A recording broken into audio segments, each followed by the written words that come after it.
trying to be selfish a little bit.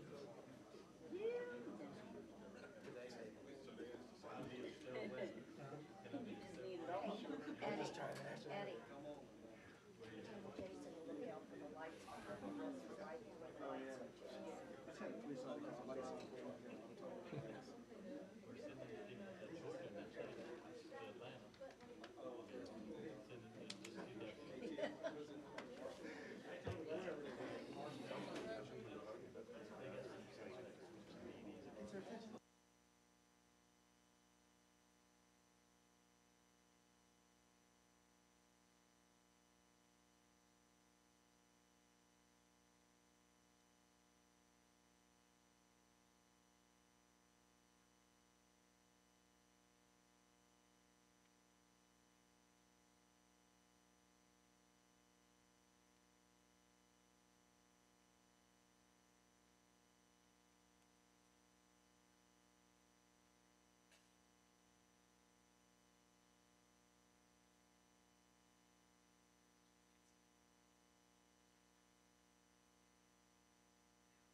Good afternoon, everyone.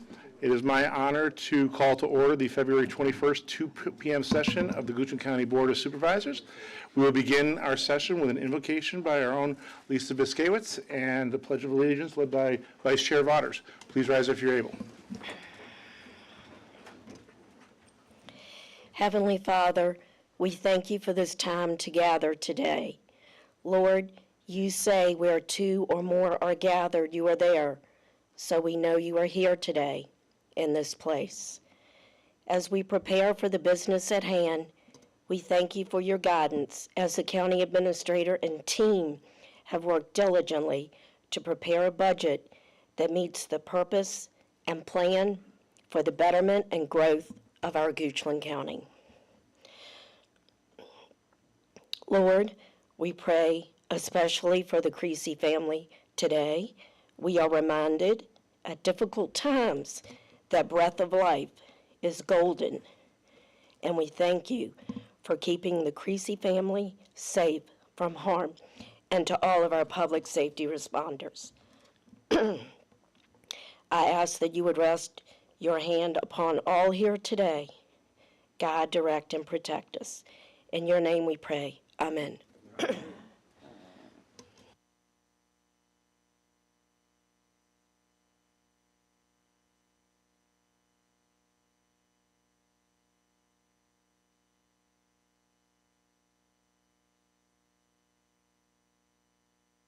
Please be seated. Many of you may or may not know how well Ms. Biskiewicz in her role as clerk of the board takes care of us, and to start us off with prayer is just an extension of that. So thank you, Ms. B. All right, we're going to get right into this. We got a lot of business to do in Goochland County. A lot of it's great. So we're going to start with Mr. Carpenter and his presentation of the fiscal year 2024 County Administrator's proposed budget.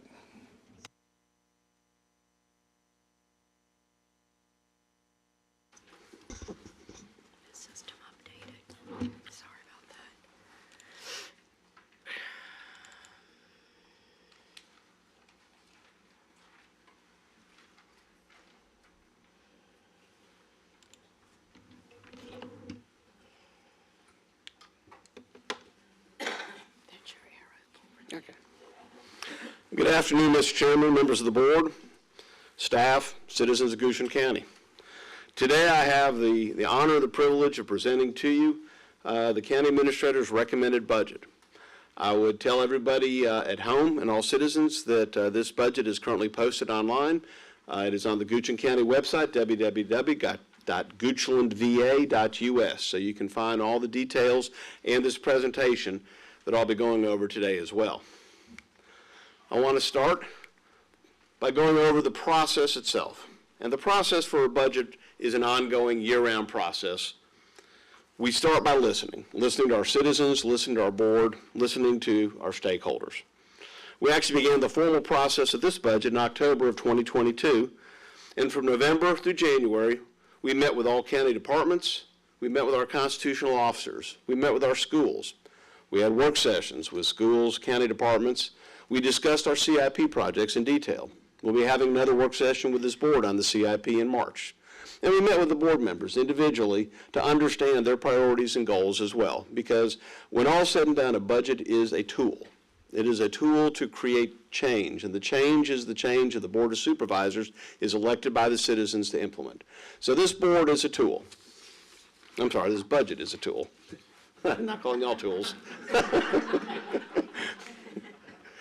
So what are the priorities? The priorities that we use are consistent, first of all, with the strategic plan of the board. We use a conservative approach to revenue projections and expenditure growth. We try to seek efficiencies and the cost savings, but one of the strong things that we do is expand our public safety service levels. In doing so, we try to meet and exceed all financial policies that the board has set.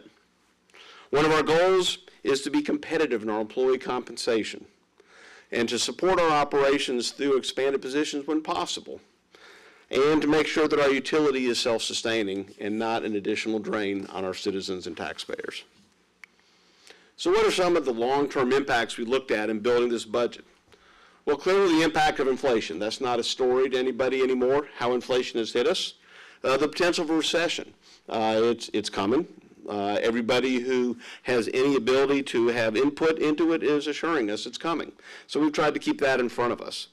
The continued desire from our community for increased public safety, which leads to increased calls for service. The public education funding from the Commonwealth and local needs, especially any of the local news stories that we've heard from Richmond, is how that affects funding. The fact that insurance costs constantly go up. And one of the biggest bugaboos that you have in local government is local mandates, especially the unfunded ones, that Washington and Richmond love to send down our way. So these are all things that we keep in front of us when we start putting together the budget. So when you look at the budget in broad terms for it, the budget in 2023 was $124 million, roughly. 2024, $138 million, a growth of $14 million, about 11.5% increase. I'll explain where that came from, though, but as you see the breakdown of it, you see that in most cases, CIP is the biggest part of it, followed by special revenue. The general fund itself goes up 9.5%. The school funds go up 0.3%. As we said, public safety is a critical thing in front of us. So we wanted to show that our commitment to public safety continues. Our local funding for public safety increased 18.1% in this budget, a $3.4 million increase from the previous fiscal year. All other county departments in the general fund increased 3.4% for a little less than $1 million. Our local contribution to school operating funds, again, you have our contribution, which went roughly 4.9% increase to them.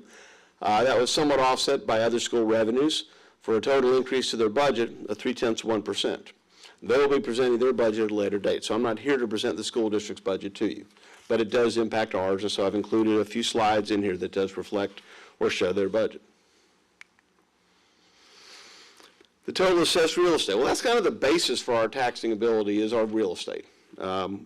We have essentially a one-legged stool for the way we fund local government, which is property taxes. So the assessed value in Goshen County went up $895 million on our real estate values and $53.9 million on our personal property. That growth in our local established real estate and personal property does allow us to continue to provide the services to the citizens. Now, as we'll see later on, a point I would point out is that this budget does include some proposed relief to our citizens on the PPTRA of $5,000 per vehicle. So we'll explain that a little bit later in the presentation.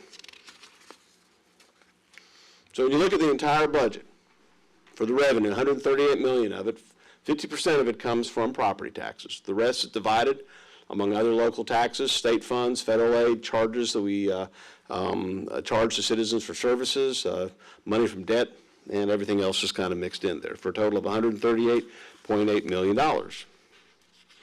In the general fund, $86.5 million, it's almost 71% funded by our property taxes, with the rest broken down as you see. Now, this is every dime that comes into the county right there.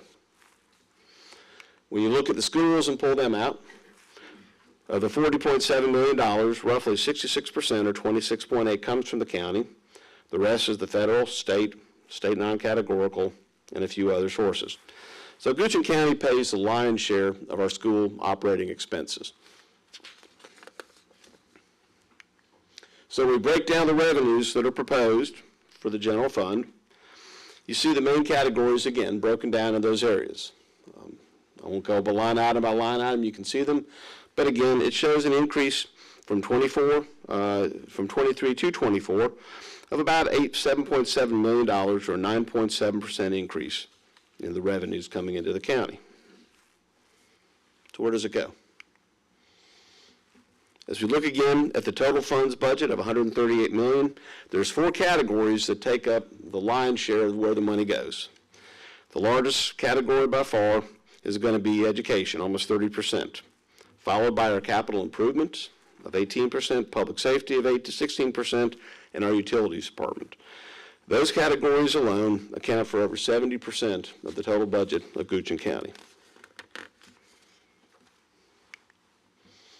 In the general fund, again, the $51.4 million general fund operating budget, public safety comprises 44% of the budget. Our general government services, about 15%, health and welfare, 10%, and you can see the other categories there. But again, our commitment to our citizens through public safety is strong and remains strong. This does not, because it's just operating, it does not include CIP, school, or debt. Again, just a breakdown of the proposed school budget. You can see a bulk of it is instruction and textbook, 65%. And you can see where the rest goes.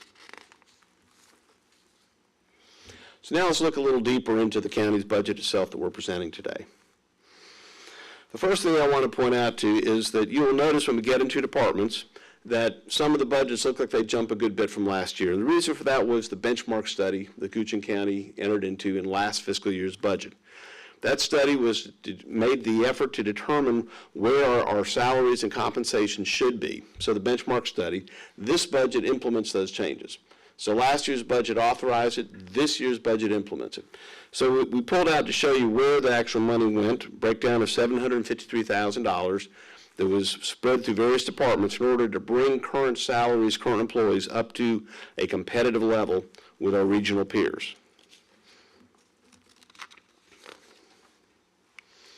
As you look into the general government itself, the breakdown of the general government from the Board of Supervisors, the Administrator's Office, the County Attorney, the Treasurer, Finance, Purchasing, the total for that is $6.9 million, an increase of $600,000, about 9.5%. The reasons for these increases primarily due, first of all, we're proposing a 5% increase to all employees. The benchmark raises are showing up in this as well, and an 11% increase in health insurance that was dealt to us by our health insurance provider.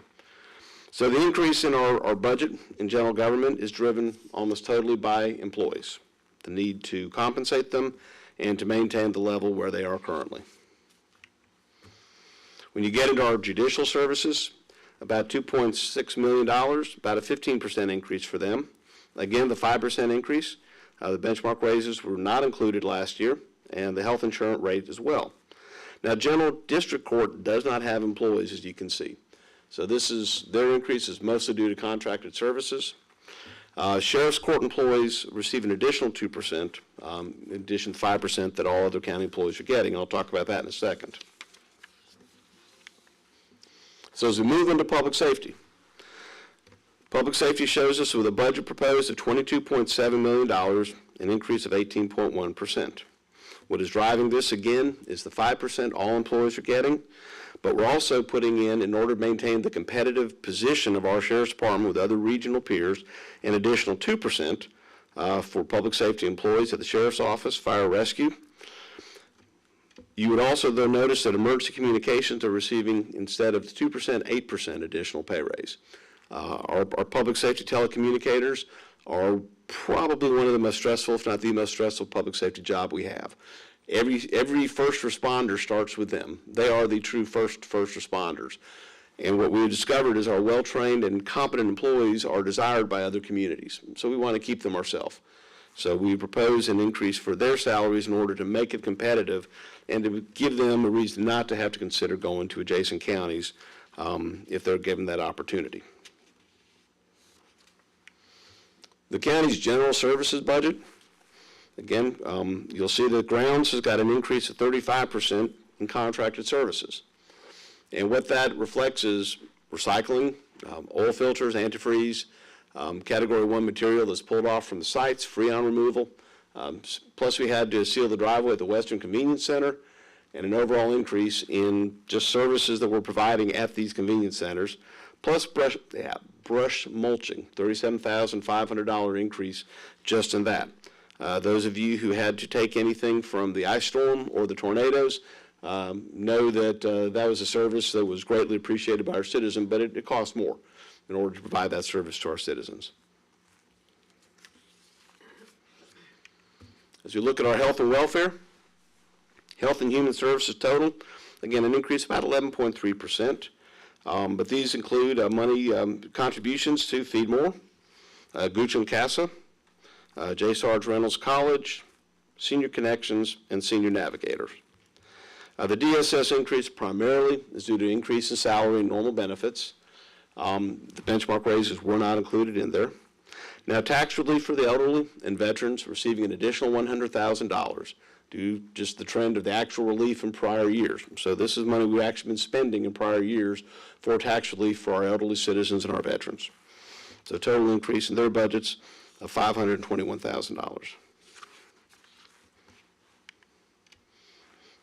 The Parks, Rec, and Cultural, an increase of $43,000 or 2.6%. Again, they're primarily driven by the 5% increase in salaries we're proposing, as well as 11% increase in health insurance rates. Some of their costs have shifted to other departments, which is why it's a little less than the 5%, because some of the departments picked up some of their costs. So again, to community development. The Community Development Planning Services shows a slight increase. This is basically a $150,000 increase in professional services, but is offset by a decrease in salaries because we did some reorganization of employee positions. So the net overall change of $257,000, about a 10.6% increase.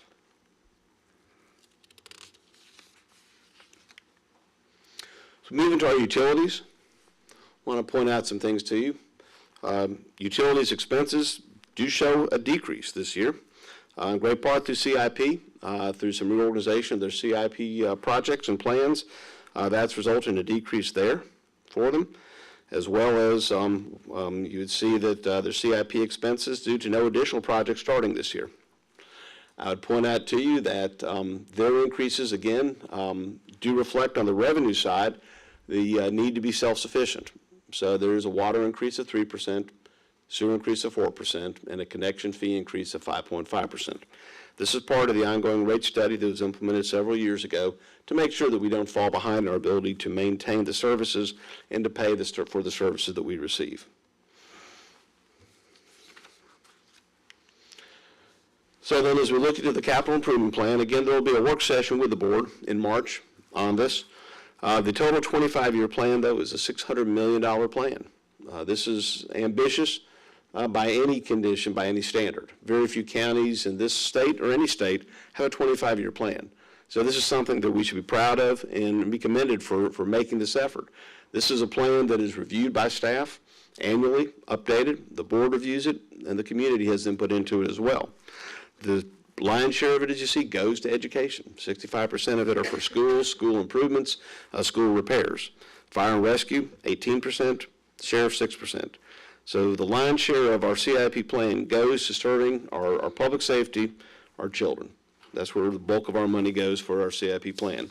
We'll have a breakdown at the March meeting when we go into the full plan in detail, so I'm not here to go over all those years with you, but just to show that we continue with the plan that the board has approved to a great degree. The biggest part of that CIP plan, as you recall, is the elementary school this year for this year's budget. And one of the accommodations that this budget does reflect is in order to make the elementary school funding work, Our CIP plan for this year will show some adjustments in some of the projects and priorities to future years, as we needed to make sure that we could fund those years down the road, but we could fund the elementary school project this year as it needed to be funded. So the summary of this budget presenting to you is that we continue to meet or exceed all the financial policies that this board has set. We're including a 5% cost of living salary increase for county employees and market comparison increases. Public safety remains a priority. We've added 9 new positions in this budget, 6 in the fire department, 3 through the sheriff's department, 2 deputies and 1 telecommunicator for 911. An additional 2% salary increase for all sheriff and fire rescue personnel, 8% salary for all the communications personnel. Education remains a priority in this budget. $125 million increase in our local contribution, plus $19 million in CIP projects, which includes the $15 million for the Goochland Elementary School. This includes funding for necessary studies for upcoming projects in our community development. It does not reflect any increase in our real estate tax rate, our TCSD tax rate, or our personal property tax rate. But it does include 100% tax relief for all personal vehicles valued up to $5,000, saving citizens from those personal property taxes on approximately 9,000 vehicles in this county. So as we present this to the board today, the schedule as we go forward is this. Today we set this out and we authorize through the board the tax rate. March 8th, we'll have District 4 and 5 town halls, the residents in at the Notch. March 14th will be the CIP work session. The 23rd, the District 1 town hall at Byrd Elementary.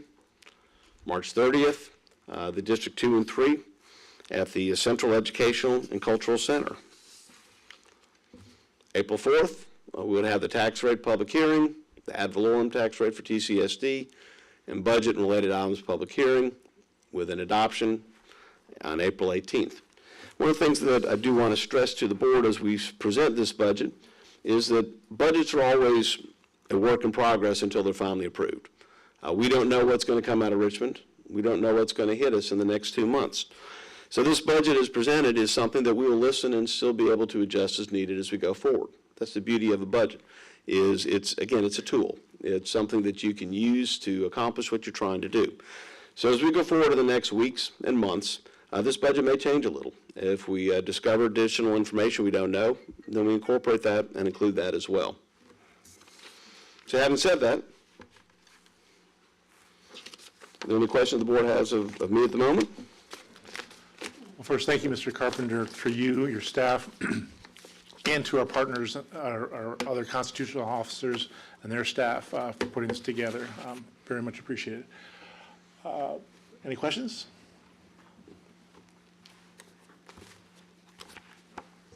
Mr. Watkins? Yep. On slide 18 at the bottom, you said, you don't need to go to it, but it was a little line that said 11% health insurance premium increase. 2 questions on that. Does this budget absorb all of that vis-a-vis the employee's contribution? Yes, sir. Okay. There was a time, I don't know where we are now, and I'm not expressing an opinion one way or the other, but I'm wondering, are we in sync with the schools on the structure of the package? I know there was a time we were. I don't know that in the last few years, we've tried to stay in sync.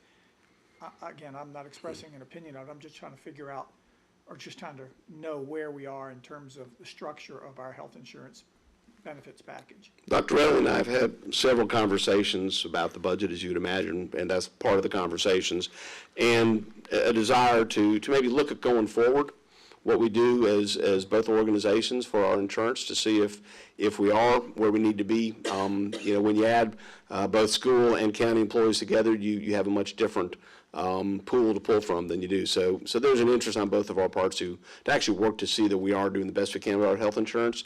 Our health insurance is based on the needs that we've had in the previous years, so it wasn't necessarily based on what they were doing.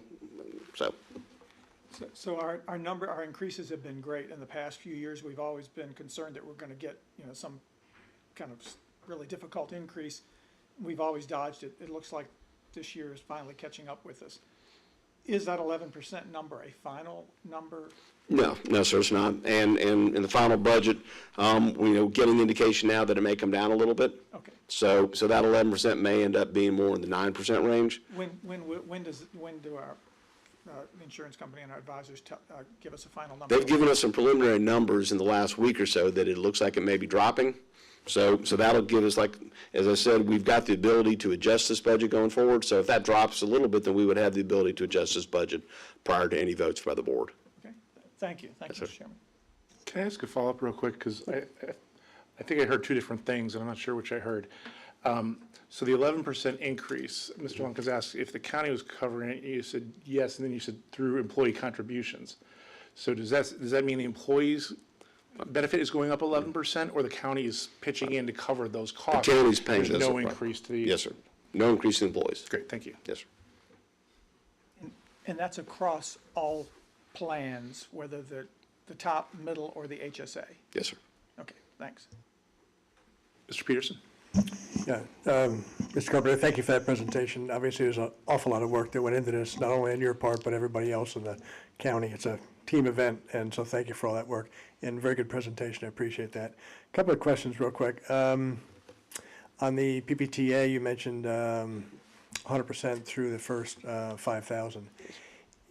Is that the first 5,000 of all vehicles, or only vehicles 5,000 and under? No, sir, every vehicle, the first 5,000 would be exempt from paying any property, any PPTA. Okay, so it's 100% of the first 5 as opposed to 100% of anything 5 or less? Yes, sir. Okay, great, thank you for that clarification. Second thing is, So can I just make that even Yeah, clearer? sure. So if my car is worth $4,999, what's my personal property tax bill going to be? 0. Good answer. Ms. McGee, are you okay Car so worth far? that much? Okay. Two of them combined are worth that. And out of that, how much of that is the state subsidy that the PPTA rebate from the state? I mean, The state sets a defined amount of money. Some years ago, they froze it. So every year, basically, as the state grows, we get a proportionally, Understand. whatever our share is. They're effectively raising the car tax each year. Currently, the county has been funding roughly 30%. The state no longer gives us even 30% of the value. It's in the 20s now. But the county has funded 30% for the last several years. Okay, and I see Ms. Cave here as well, if you need to reach out to a friend. But, so in the past, what we've done is taken that fixed dollar amount that the state gives us, and when you get more vehicles, it provides less relief per vehicle, so it's basically an effective raising of the tax. But what we've done with that fixed dollar amount is spread it across with a percentage relief up to 20, not 5. So as you take that and apply it just to the 5, I'm wondering how much that is county contribution versus how much, in other words, does that fixed dollar amount cover that first 5, or is that, again, Ms. Cave's here, I don't know if you need to reach out to a friend, I mean, but I don't need to know the exact number, but you see where I'm going with this. Is it? The impact to the revenue for the county during the first 5,000 is about $970,000 of impact to the revenue decrease Great. to the And county. Super, that's really kind of where I was, and that was on one of your slides as well, it showed the 997. So that is the county contribution along with the state Yes, sir. rebate to get to that zero tax on up to the first 5,000 of each vehicle. Yes, sir. Okay, good, thank you for that, appreciate that. Yes, sir. I'm sorry, can I just follow Somebody up else on you that? want to real- follow up? Sure, go ahead. Just real quick, so this $5,000 proposed, is that in forever, or this budget? Well, it's in this budget. Obviously, the board would make the final decision each year. So my assumption is that that would be a new starting point going forward. Certainly, the board could lower it, raise it, eliminate it, but it's for this year only that we can actually put it. I can't put it in next year's budget yet. Okay, great, thank you. Yes, sir. Yeah, and Mr. Chair, as far as that goes, there are kind of rules of thumb or guidelines on tax policy. And temporary relief does very little to change behavior. Permanent relief is something that people tend to change their behavior on. So it depends on whether you're just trying to do a one-time or if you're trying to change behavior. So, all right, well, I had one other thing on PPTRA, if I could, and I may be misunderstanding the communication. We were allowed to set different tax rates within the PPTRA classification. And my understanding has been that for vehicles valued up to 5,000, they will pay no tax. But for any other vehicle, they're actually going to get the 30% PPTRA reduction on the first 20,000, which has been consistently what the county's done in the past. Now, I may have misunderstood that, but I think that's been my understanding of what we're doing this year. Okay. Yeah, okay, so there's two Well, different tax rates. One is if your car is 5,000 or less, Mr., Spoonhour's example, you will actually pay no personal property tax because the county's funding your personal property tax through the number Mr. Carpenter gave. If you have a vehicle that costs, say, 20,000, you will get the typical PPTRA discount of 30%, and discount's probably not the right word, but probably helps people to understand. Their tax bills would look similar to the past with a 30%, decrease because of PPTRA. So how would a $5,001 car be taxed? 30% discount. So 70%. No, I don't think that's ours. Come on. It's always like anything else, the devil's in the details, but it just helps to understand exactly how the So a moving parts are working. $20,000 car, you would take and get relief on the first 5,000, and then 30% on 5,001 to 20,000. Exactly. That's exactly what we thought. So the first 5 of all vehicles would have 100%. 100% relief, not just vehicles valued at 5,000 or less? Correct. All vehicles? Correct. Okay. And your name again and your title? Sorry. Just for some folks may or may not be aware. Jennifer Brown, Commissioner of Revenue. Thank you so much for that, I appreciate it. Now you did it. Go ahead, Mr. Did you have? Lumpkins. And I'm glad we're talking about this, because this has been something we've been talking about ever since last year with the difficult assessments. That environment is softening, right? The high assessments, are they softening from your perspective? Does it seem like the high assessments? So we've gotten the preliminary values back. Used car values are coming down. The new car values are going up. So with the new chips and more of the new cars, the values are holding steady or going up a little bit. Would you say the used car values, and I know it's preliminary, and would you say the used car values have dropped to the point of 2 years ago? No. They've dropped about 12 to 13%, but we're not at the 2020 values yet. And important to note, that's, from my understanding, that's categorically too. Certain vehicles have maintained 100% of their value this year, where others are dropping further. Correct. Like trucks example, which Yeah. there's a lot of trucks in Goochland, so those hoping to see drastic reductions in their assessments may not see that. Correct. One of the things that we're exploring is looking at all the options. Hanover County, I think, does it, an assessment ratio. They use it under the state code. There's an assessment ratio option where the Board of Supervisors and the Commissioner of Revenue, your office, if we agree, we can just drop the assessment by some percentage. That is correct. The board has to set it, and I have to follow it. So I assess at 100%, but if the board adopts to assess at 80 or 75, then that's what the tax bills will reflect. So my question to you is, in your historical knowledge, has that ever happened in Goochland? No, Okay. no. In most localities, it didn't happen until last year, when the values went up. Gotcha. Thank you. Yeah, and the other thing on that, I believe a lot of those neighboring jurisdictions were temporary one-time relief and not a contemplating a more or less permanent kind of, subject to future boards being approved, but with a view toward this is a one-time thing as opposed to a more or less, stable platform to work from going forward. But and then the other thing, just anecdotal headline, I think it was Ford Motor, one of the big 3 autos announced that they were about $1 billion behind on passing through their cost increase to the stickers.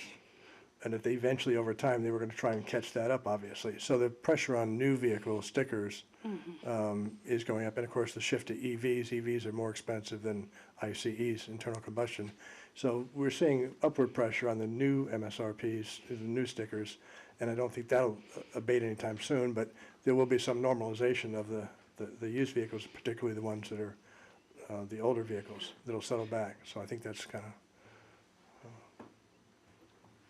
and I guess the last, for Any other questions for Ms. Brown? either one of you is, what does this FY -- budget assume in terms of, I don't know if you could break this out between volume of vehicles, number of vehicles versus assessed value of vehicles? Is it assessed value, is it in the budget up 3%, 2%, 4%? What have we done there? What we have done in determining that value, see if I can go back to,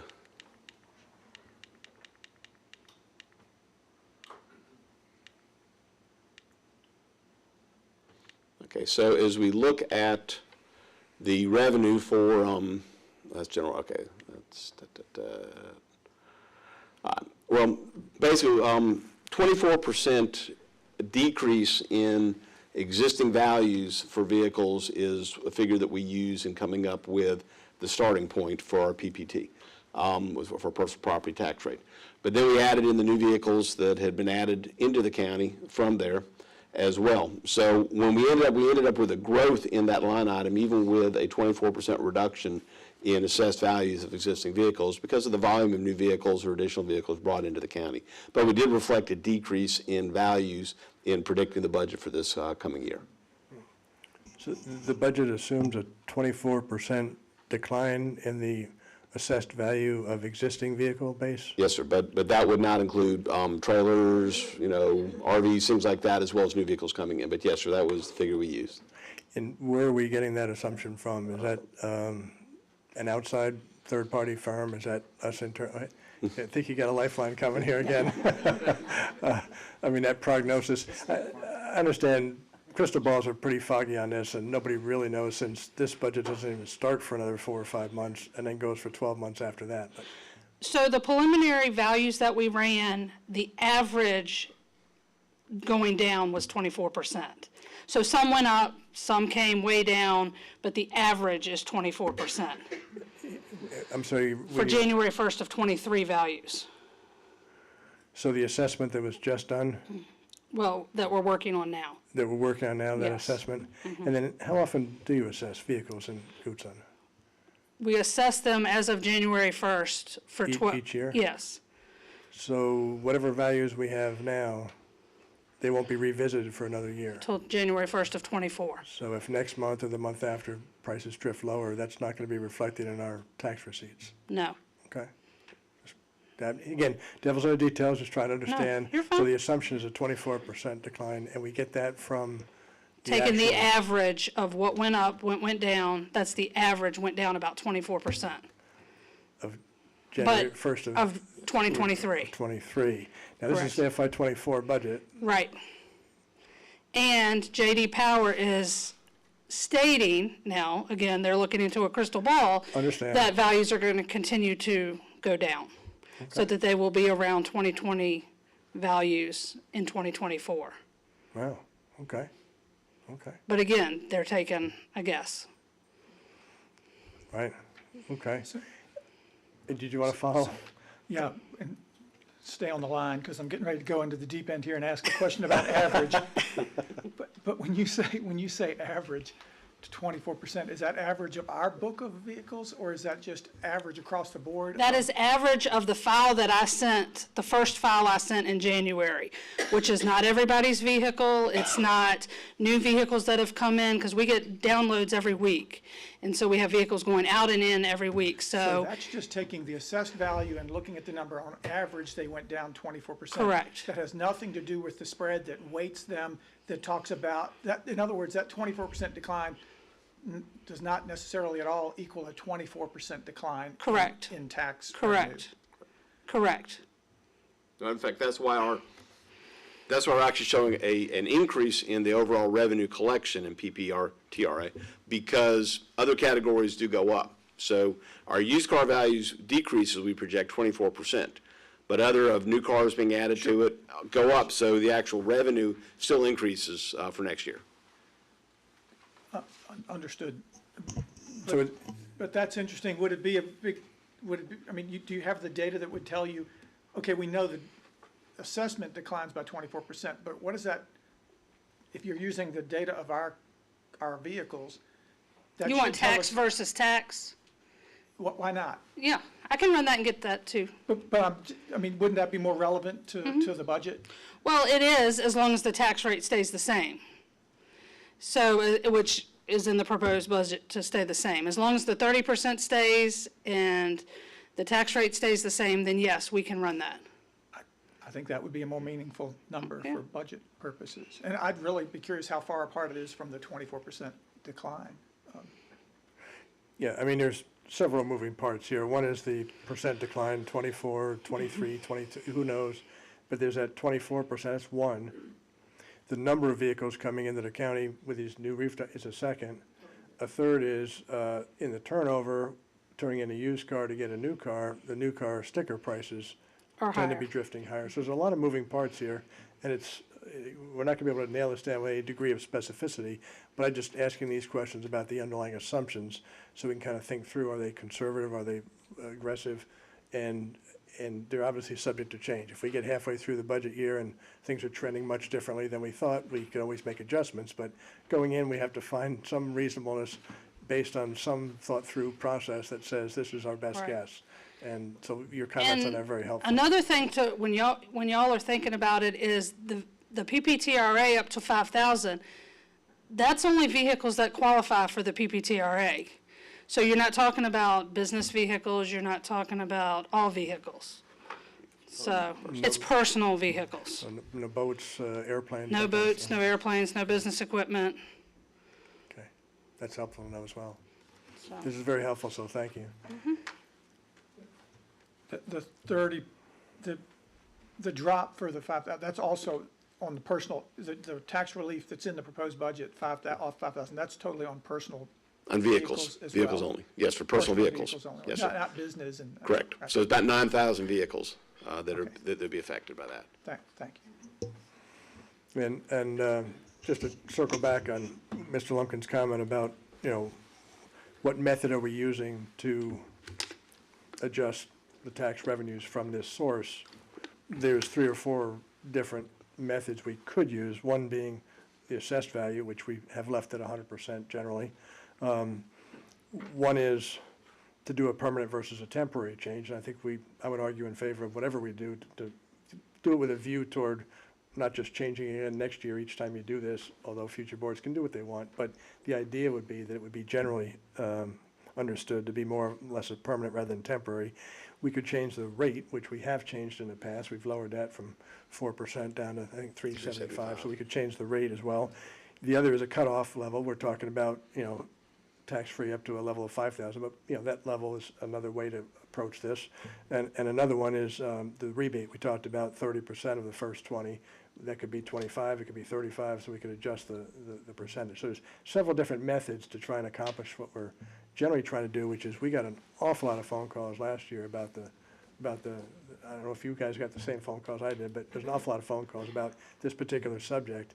And a lot of our neighboring jurisdictions have gotten the same phone calls and have chosen to do, different things and different approaches with different methods, but all with kind of a view toward addressing the issue, so. Let me just respond to that. Sure. You said the issue, so I guess the issue is, because the calls I was getting were curious. They were saying, my assessment is off. I didn't get complaints about the tax. In fact, a lot of them were, I've paid the tax, I just can't sell my car for that number. So I would just, we'll have this discussion at some time, but I'm interested in your philosophy behind permanent relief when I think last year was a temporary phenomenon. Sure. But that's sort of philosophical. Yeah. Those weren't the kind of phone calls I was getting, and I don't know if any other board members were getting different ones. There's an appeal process to appeal your assessments if you think you've been assessed improperly. The other ones were along different veins and different ideas about, I can, just one, and this is anecdotal, but one call was, my tax went up so much, I have to sell my vehicle to pay the tax, now I can't get to work. And you certainly don't want to have that kind of pressure on somebody to say, I can't go to work because I have to pay my taxes. But it's anecdotal, it was a one-off, but I've gotten other phone calls that said, I can afford this, but why are we growing tax revenues in government this quickly? I can afford it, I'll pay it, but just wondering what it's going to be used for. And of course, with diesel fuel going up 100%. There's plenty of uses for it, but anyway, so we can talk more about that later, but there are different phone calls that we all got from citizens. Thank you. Any more questions for our county administrator? I do have one more, actually probably for Ms. Brown. The 24% decrease, that is on our book, right? That's not, That's what I heard her say, yes. yeah, okay, just want to verify Yes. that. Thank you. Mr. Chair, one more. We spent a fair amount of time doing a deep dive on the vehicles and the assumptions in the budget. Could we just have maybe even a shorter conversation about the assumptions that went into real estate values? Absolutely, Mr. Because I know there are new rooftops coming, but then there's the aging stock, and then there's percent changes and assumptions and inflation, and how did we kind of, I guess, what's the underlying assumptions in this budget along for the real estate value? Well, the underlying assumptions are based on a couple things. First of all, property values in Goochland County continue to rise on average. I don't think it's a shock anyone who's had to buy a house recently is seeing that. So the actual assessed values on the books went up from $6.9 to $7.8 billion on real estate. As we sit here and calculate where we think we're going to be in 18 months with the revenues coming in from real estate, we look at that, obviously. We also look at what we know is going to come on the books. Commercial homes, if you average roughly 200 homes a year being built, we look at the number of building permits, therefore, what the average cost of a home is. So say, if you've got, don't mean the exact number you use, but, say 200 homes that are being built with average home value of $500,000 a house, then, that gives us a point to add to our starting point. Same thing with commercial property coming on. We know from the actual building permits what the value is they're placing on it. So when you look at Avery Point, which is coming in, when you look at apartment complexes, which are coming in, when you look at commercial development there on Broad Street, which is coming in, all that gets added to the equation based on the actual number that is there, the real number. If anything, it's going to go up because because a property is built for generally a different value than it's assessed for. They generally build it on a permit value that is less than the assessed value. And so once these properties actually hit the books, many of them will probably come in even higher than we use as an estimate, because the estimate goes back to the self-reported figures from the people building these themselves on the permits. Okay, that's helpful. Again, this is a mixture of a number of moving parts, and it's hard to get them all right. This 895 increase is what, roughly 11% increase on the 7.8 billion, something like that. It doesn't show a percentage here, but it's right around 11, and that 11% is an amalgamation of all of those things. Yes. The assumption on existing homes, we're assuming a drift higher, drift lower?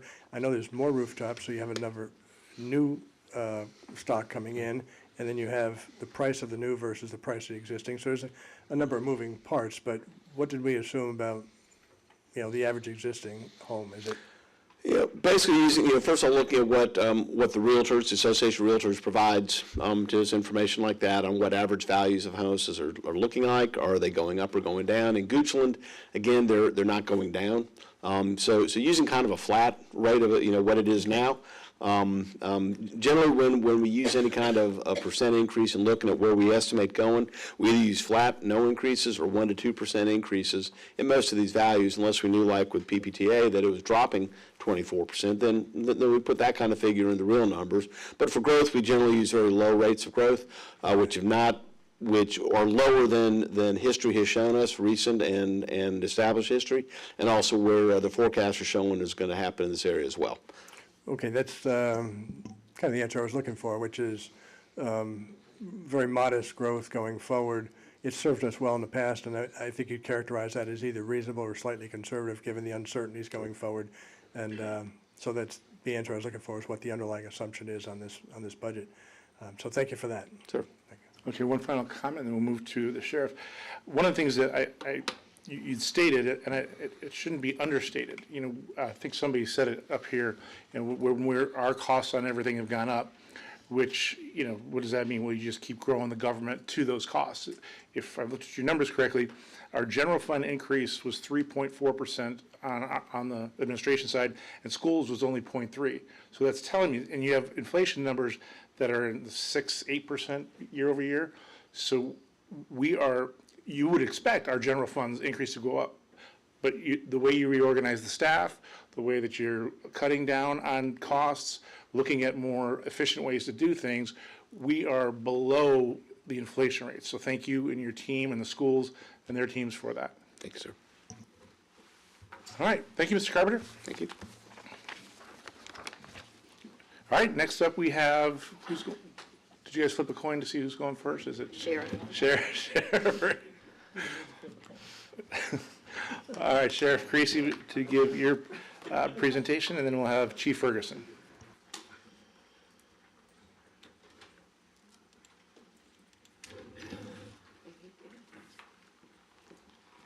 Good afternoon, Board.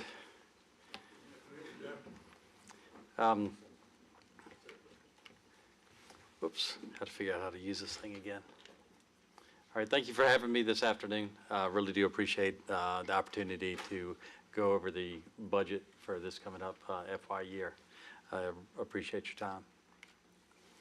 All right, just moving in, I'm sure y'all probably have seen this slide before, but this is a little bit of a brief of what the Sheriff's Office does, primary functions. Goochland County Sheriff's Office is the primary law enforcement agency in the county. We answer all calls for service.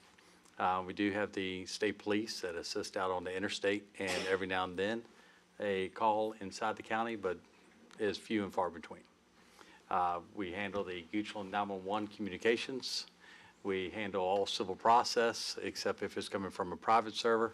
Our deputies go out and serve every day, anywhere from summonses, evictions, notices, subpoenas for court, every day.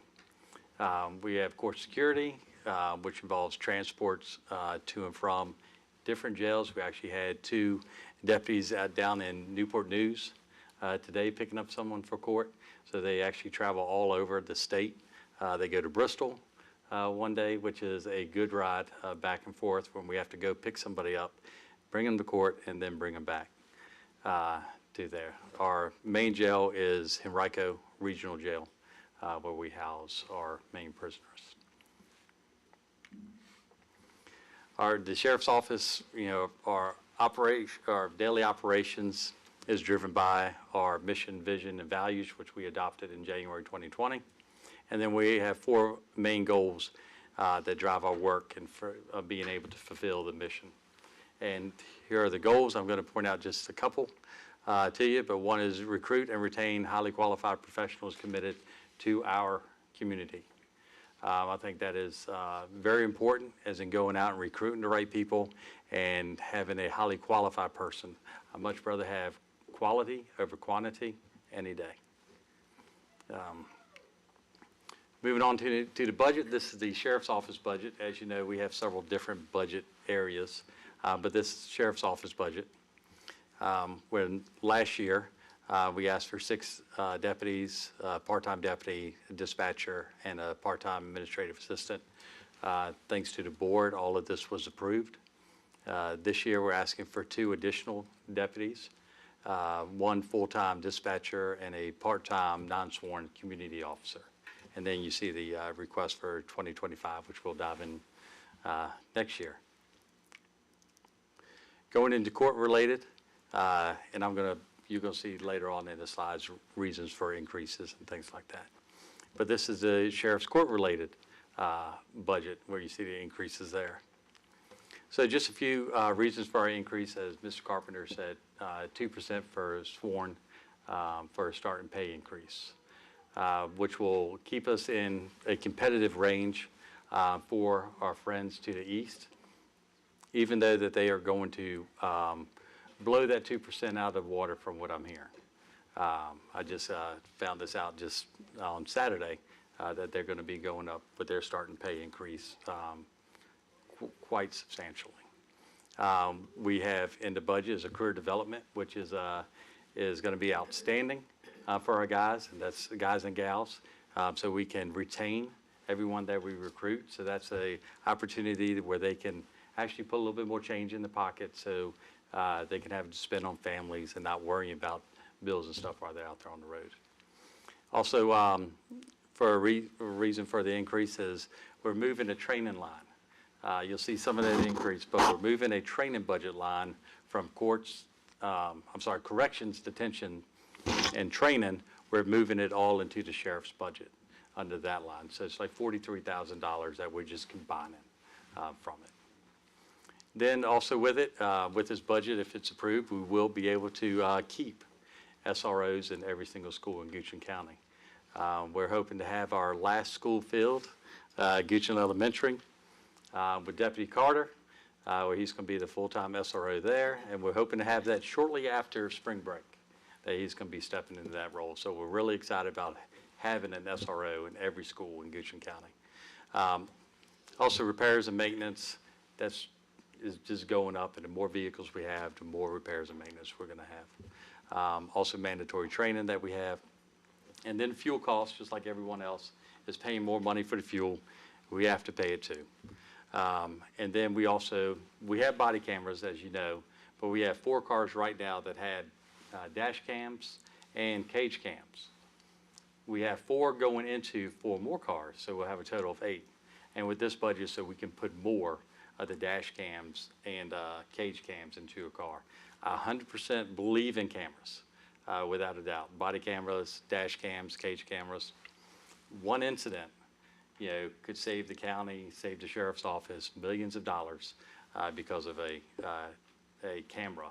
If someone claims something falsely, which they tend to do, and they have a camera and proves otherwise. So I 100% believe in cameras. Then also we're going to have a recruitment campaign so we can fill some of our positions. All right, and y'all have seen this map every year except for Mr. Vaughters for it, but I always want to come back to it because of what we're trying to do. As you can see, that Goochland County is a very long county.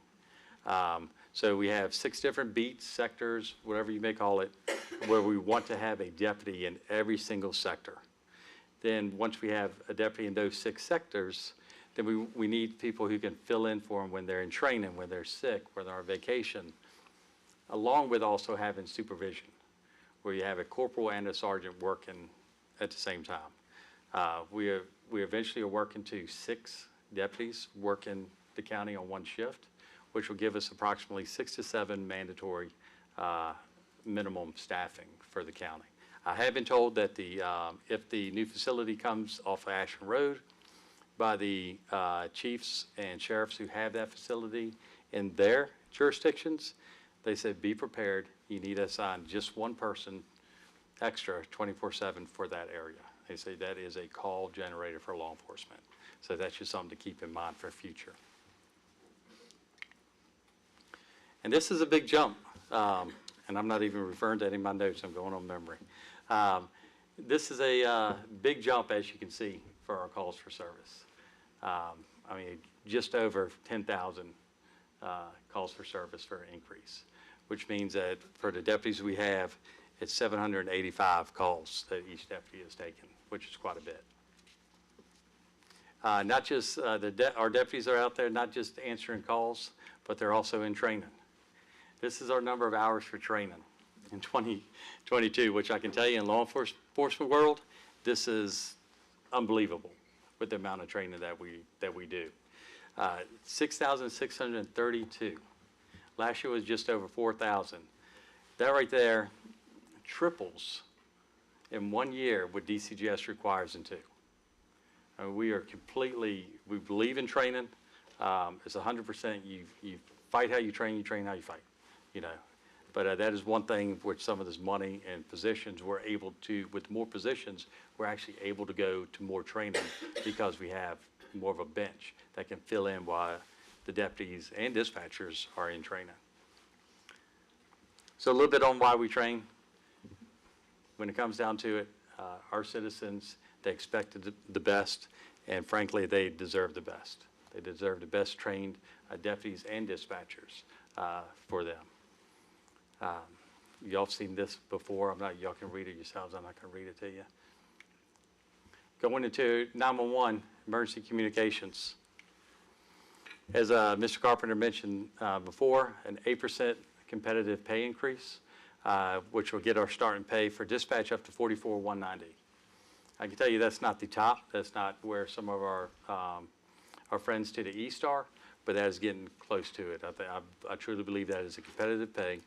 We don't want to have problems where we have some jurisdictions right now have them, where they have 70-plus positions available for dispatch, and they only have 20-some filled. You know, one of our deputies who lives in another jurisdiction actually called 911, and they got a recording. Do not hang up. This is jurisdiction 911.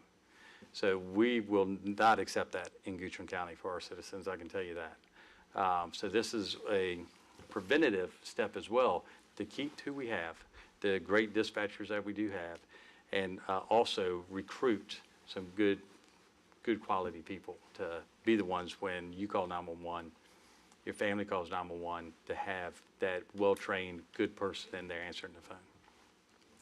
Also for dispatch, one dispatch full-time position, they always have to go through training, whether it's EMD, CIT for dispatch.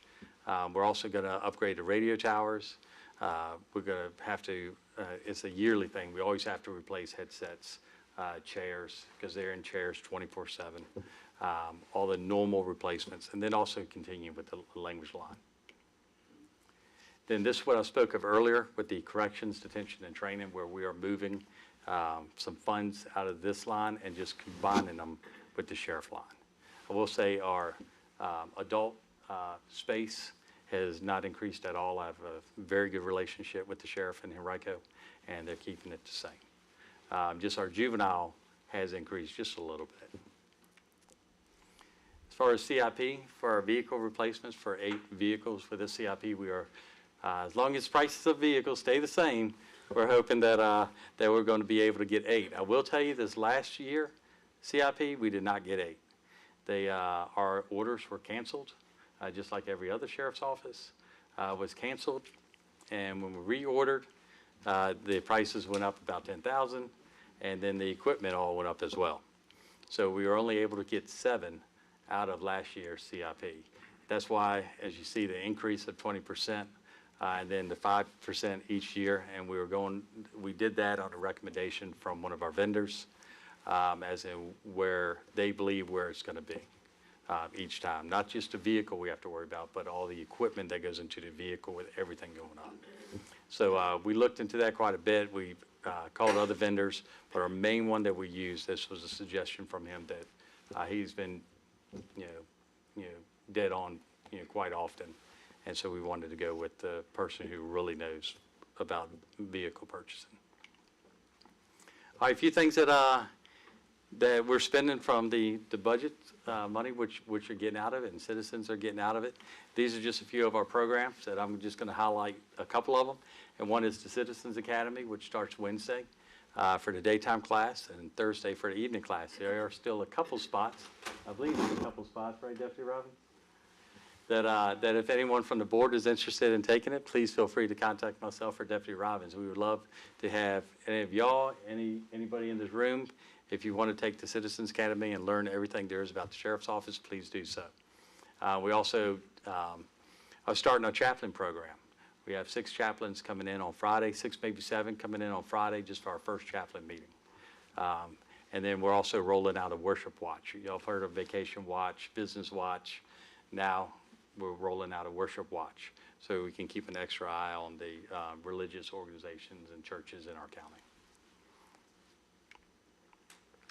A couple other programs that we've done this year. This was the first annual Guthrie Sheriff's Office Motor Show with the 2 pictures up front. That was great. That was a great time. We had a very, very large crowd for our first event. Mr. Lumpkins, I know you were there, and it was just a great event. And then one of my favorite is Dare. Right there is myself and Deputy Lebo with the graduation of Byrd Elementary. Oh, I'm sorry, I think this is Randolph. Randolph and Byrd have already graduated. Guthrie Elementary is doing their DARE program right now, which is one of my favorite things is DARE, I will tell you. A few awards that we've gotten this past year is, as you remember, the FBI LEDA Trilogy Award, which we're still bragging about that. Number 64, I believe, in the nation who has received that award, which is awesome. Also, Deputy Robbins receiving the WRVA Blue Friday Award from our friend Jeff Katz. Deputy Gregory, who received a 2022 MAT Award for him just being proactive in his enforcement and getting drunk drivers off the road. And then you got Sergeant Lancaster and Katie for Dispatcher and Deputy of the Year from the DeWitt Clinton Masonic Lodge. So we have some excellent people that work for the Sheriff's Office, dispatchers, deputies, admin staff, who, and these are just a couple of awards that they've received. We get others throughout the year. Just a reminder of our Goochland Sheriff's Office app. I hope everyone on this board has the app with us, but if you don't have it, please download it. It can help you out if the road's closed and you're on your way up here to a meeting. Also, a few things coming to Goochland is we're hosting a FBI LEADA Supervisor Leadership Institute training in June, which is a nationwide class. People, when they come to these classes, usually can be anywhere from, all over the nation or even from other countries. Then we're starting, giving this a shot, doing a Summer Leadership Academy. We have our Junior Deputy Academy. Now we're doing a Leadership Academy for some of the older kids. And we're going to be joining with the schools, and thank you for the schools for letting us use the ROTC building. We're going to have it. Here are the dates for those and a couple others that are coming up. I encourage any of y'all, I know you have busy schedules, but if you have time, please drop by. Please drop by one of these camps. Come to the Fishing Day. This year, I thank y'all for changing the time of your meeting. Now you can be able to join us for National Night Out. We're really excited about y'all being there for that. But please come to one of these, especially the kids camp. I think y'all would be amazed on the relationship buildings that we're doing with these kids. It's pretty outstanding. Also, this is just the time I wanted to put in here, just say special thanks to the men and women of the Sheriff's Office. I can tell you they truly live our mission and values every day, on duty or off duty. I'm super proud of all of them. Admin, dispatch, crime analysts, deputies, command staff. I can tell you I hold them, they're second to none. But I really appreciate everything that they do. They're out there every day, putting their bulletproof vest on every day, knowing you just don't know when that time's going to come when you won't go home. And it means a lot to myself, the citizens, that they do this every day. And that picture just shows, that is a folder I have in my office of thank you notes from citizens of Goochland County. I can tell you there are hundreds, if not even close to 1,000, if not more. These deputies go out here every day, and I would say on an average, they make a contact with a citizen or a visitor at least 5 to 10 times every given day that they have, and those are for calls. I'm not talking about just going into Wawa or somewhere and getting a cup of coffee or something like that, but they make contacts every single day, and the people of this county and the visitors show their appreciation. They send letters, they send cards, they send emails. We had a lady stop off today, left a big box of snacks and stuff, so I can gain some of the weight back I lost. But they do, they really appreciate what the deputies do, and with that being said, we can't do it without y'all, period. We can't do it without y'all as a board, and we can't do it without the citizens of Goochland County. So just a thank you for showing an interest in law enforcement in the county, public safety really as a whole. We appreciate all your time that you do, coming in, talking at our all-hands meeting. Thank you. Sitting in the dispatch doing ride-alongs and all that, taking the Citizens Academy. Mr. Waters, I would love for you to take the Citizens Academy. As you can see, Ms. Lascalette doing a traffic stop up there on the top right. So we really do, and it means a lot when y'all are out there coming to the Sheriff's Office and talking to the men and women of the Sheriff's Office. It really feels good that we know that y'all have our back. So thank you. And that is it. Thank you, Sheriff Creasy. I know it's easy to have our back when you always have ours, so appreciate that. Ms. Lascalette. Okay, Sheriff, thank you very much. Yes, ma'am. I was making some notes while you were talking, and you did great. You answered everything but one, so it's good. My question is the growth, the increase in the calls. It far exceeds our population increase. So you've done some analysis on that. What the heck? Yes. Some of it is what it is one, I believe that we're collecting data better than what we were doing. We also have, a little bit of the population. We have a little bit more traffic crashes. But we also have a lot more community stuff that we're doing. People calling in for the vacation watch. Like we did 1,000 vacation watches, last year. So a lot of it is some of those events and also us collecting the data much better than we actually were doing. Okay, Mr. Yes, Fowler. absolutely. So you're saying maybe some of that 39,000 is not like call for service, I need help, it's just like a vacation call maybe or something? Some of it is, yes, because we will get Okay. calls for people to, not just that, but also, hey, I am out of town, or I'm in town right now, and, my ring went off, and there's a suspicious person, so they'll ask, they'll ask to go do a security or a property check Right. at their house. Right, okay, all right, thank you very much. It's kind of a scary number when you see it jump that much. Yes. Right. yes. Mr. Peterson? Yes, Mr. Chairman, thank you. Yeah, so I guess that's the distinction between emergency and non-emergency calls, but the volume clearly is higher. You showed us that map. We have a very long county. Do you adjust those boundaries based on the new level of calls and the increase, so that if you're getting a lot of calls over here, you dedicate resources? We don't adjust the boundaries, we adjust the people, the deputies, in there Okay. because of the distance. We do the boundaries from a distance. Okay. But like for the northeast sector, which I'll try to find it here for you where it was. But the northeast sector, which is basically the Centerville area, as what I was talking about, if that facility comes, we will probably need 2 deputies assigned to that area when it does come, or if it does come. But it's the distance. Okay, so rather than adjust the boundaries, you dedicate additional resources where they're needed? Correct. Okay. Yeah, our sergeants and supervisors are basically air traffic controllers, when things are going on, as in shifting people everywhere. Okay, great, thank you. And thank you for the presentation, and thank you for all you do on a daily basis Yes, to sir. keep the county safe. Yes, sir, thank you. Mr. Wouters? You mentioned the challenges in the vehicle CIP. Are we able to keep the appropriate staffing or service providers we need for maintenance when we do have challenges in procuring new vehicle Yes, stock? yes, we, as in for repairs? Repairs, maintenance, all the. Yeah, we use different service stations in the county, Parish Ford, Mannequin Auto,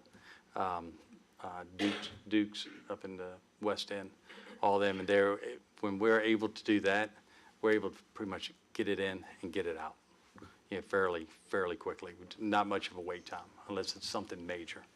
Thank you. Mr. Lumpkins? This SROs, I know we all are excited about getting the SROs Yes, into sir. school. What is the financial side of that? And this might be more of a question for finance or county administrator. But we get a grant for some of that starting out, right? But that's going to Correct. trail off, is the plan to trail off the grant money? The grant it's approximately $180K that we receive for 2 positions. And what it is once it's a yearly grant with expecting for us to get an approval for another grant next year.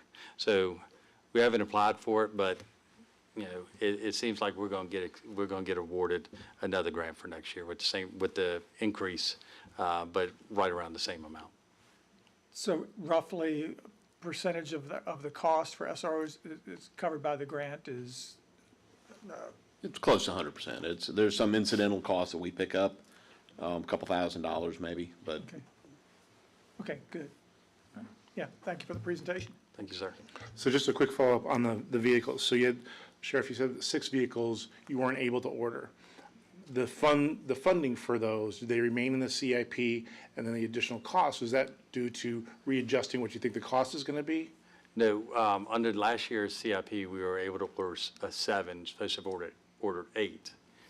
The vehicles, we could have gotten the vehicles, but the price went up so much, it wasn't covering it. Oh, okay, I misunderstood.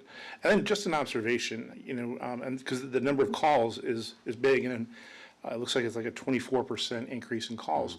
But I remember when I got on this board, there were several open positions in the Sheriff's Department, and you had come asking for significantly more. And I think since you've been sheriff, we've increased that about 30%. At least 30% more deputies on the road for a 24% increase in calls. So it looks like, and your ability to recruit has increased as well. So now we're actually approving positions because you can fill them and get them there. And I think that speaks a lot to the training and all the community and leadership. So it's a good story. Absolutely. Bad story, the calls are going up. It's a good story that we have people there to answer. Right, yes, sir, thank you. Okay, Mr. Rogers. I love the community outreach with the watch programs, the Vacation Watch, the Church Watch, or Worship Watch. Are those staffed by your staff, or are those more community outreach, in the old traditional neighborhood watch type style? There's a staff by us. We have to say that you go on vacation, you're down at the beach, you do just fill out a form for Vacation Watch. While you're gone, a deputy, when they're working, if there are no calls or anything going on, they'll swing by your house. They'll walk around your house, check your doors, check your windows, make sure it's locked up. If they see something that is just doesn't look right, they are going to call you and say, hey, we saw this, a window was open, we want to make sure that you left it open, things like that. So, and it'll be the same way with a church and the same way with business. Got it. Okay, thank you. All right, thanks again to you and your team. All right, thank you, guys. Board, do we want to take a break before we go into Chief Ferguson's and then the rest of our hearings? Let's do big hand on the 6. Okay, never mind.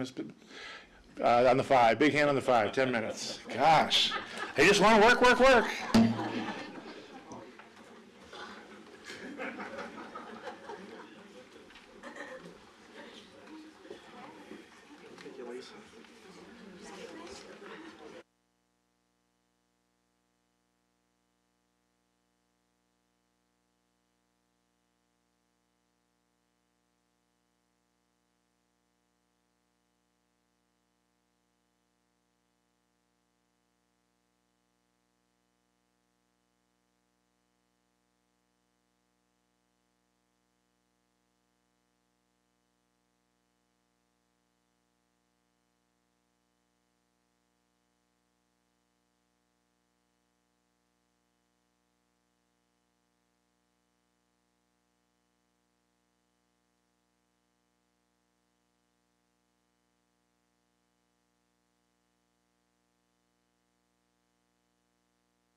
All right, thanks, everybody. Appreciate that. Now, looking forward to hearing from Chief Ferguson. Okay, thank you, Mr. Chairman and members of the board, all the guests and staff in the audience. Appreciate your support for fire rescue. I'd like to go back to the beginning of the board meeting and just echo what Ms. Biskewicz had said in reference to keeping the Creasy's in their thoughts and prayers. Certainly, Ms. Diana Creasy is a 40-year member of the Fire Rescue Department, and our heart goes out to her and her family with the significant fire loss that they had over the weekend, and I'm thankful there was no loss of life. And having said that, I'd like to thank you all for allowing Fire Rescue to present the budget presentation. I think it's a great opportunity for our department to reflect over the last year and give you some of our accomplishments as well as some of the things that we would like to do moving forward. And we'll start with our opening slide. We refer to it, but we rarely actually cover the information on it, and I think it's important that we do because there are a few key things in our mission, vision, and core values that drive this budget presentation and drives what Fire Rescue does. And our mission is to provide the highest quality, comprehensive fire emergency medical services and emergency management in an efficient, effective, accountable, and compassionate manner. Our vision is to demonstrate excellence in service, safety, prevention, and education through an integrated volunteer and career department honoring our past, protecting their present, and building resiliency in for our future. And our core values are accountability, community, compassion, integrity, and dedication. And it's good for us to reflect back to that periodically as well. Fire Rescue had a very busy year in 2022. We saw a 14% increase in our call volume, the most calls that we have ever run in a year before, 4,397 to be exact. And of course, that was composed of all of our different call types, both fire, EMS, emergency management, as well as our public service type incidents. Our fire responses over the last year, our county average fire response time from the time of the dispatch to the unit's arrival on the scene is 12 minutes and 34 seconds. Obviously, there's many times that we do much better than that, and then to get an average, there would be times that it's longer. We are noticing, though, that our response times are beginning to creep back up a little bit. For example, last year, fire response time was 12 minutes and 3 seconds. And we attribute some of this to the growth and development and the increase in calls, units being out of position and already on other calls. If you look at the different districts, we break it down per the districts, and much like the Sheriff's Office, his department is broken down into sectors, our Fire Rescue Department is broken down into districts, and you certainly can see that in some cases, the western areas, because of the large geographic districts that they are, the response time is a little bit higher. Our crew breakdown, career handles 64% of the fire calls, combination crews on 19%, both volunteer and crew members working together, and then 17% are handled by our volunteers. But the point of this is to let you know that it takes everyone we have to get the job done. Property losses over the last year, they were actually down a little bit compared to $2,774,000 in 2021. I will tell you that we were sad to report that we did have one person who lost their life in a house fire in the county in 2022. That was in January of 2022, right in the middle of the snow and ice storm that we had on January 3rd and January 4th. There were other fire fatalities and vehicle accidents, but thankfully there was only one who lost their life in a house fire, but one is too many. One is way too many. It's the first fire fatality that we had seen in many years. Looking at some of the mutual aid in the county, mutual aid given, you can certainly see that. And I just want to point out that we also receive mutual aid. And there were 52 times in 2022 that we received mutual aid from our regional partners. Emergency medical services accounts for about 75+% of all of our calls. You can see that EMS response times, like fire, they've actually increased a little bit, going from 9:39 to 10 minutes and 1 second. But we're still meeting our EMS response time standards 90% of the time. And if you recall, we have two measures in the county, an area from Jackson Shop Road on 522 West, that's a 20-minute zone, and then east of that is a 15-minute zone, and we're still meeting all of those at least 90% of the time. Required to do that by regulation, Office of Emergency Medical Service regulations, and certainly we're required to review those outliers where we don't meet those. Crews travel an average of 45 miles round trip to handle the EMS calls. Our top three hospital destinations, Henrico Doctors Forest, St. Mary's in Richmond, Bon Secours and Short Pump, and fourth would be VCU Medical Center, or MCV. EMS calls are handled 90% by our career staff. About 9% of the EMS calls are handled by volunteers, combination crews, and about 1% are handled by volunteers. And so truly, everyone works together to keep all these calls answered. Fire Marshal has been very busy in 2022 with 630 business inspections, and I'll call your attention to the attendance for public education programs, fire safety education programs was really up this year. We estimate that we contacted over 15,000 citizens, and that includes the children in the school systems as well as the folks in the community with their public education programs, different things that we were doing both in person as well as social media and our fire rescue show.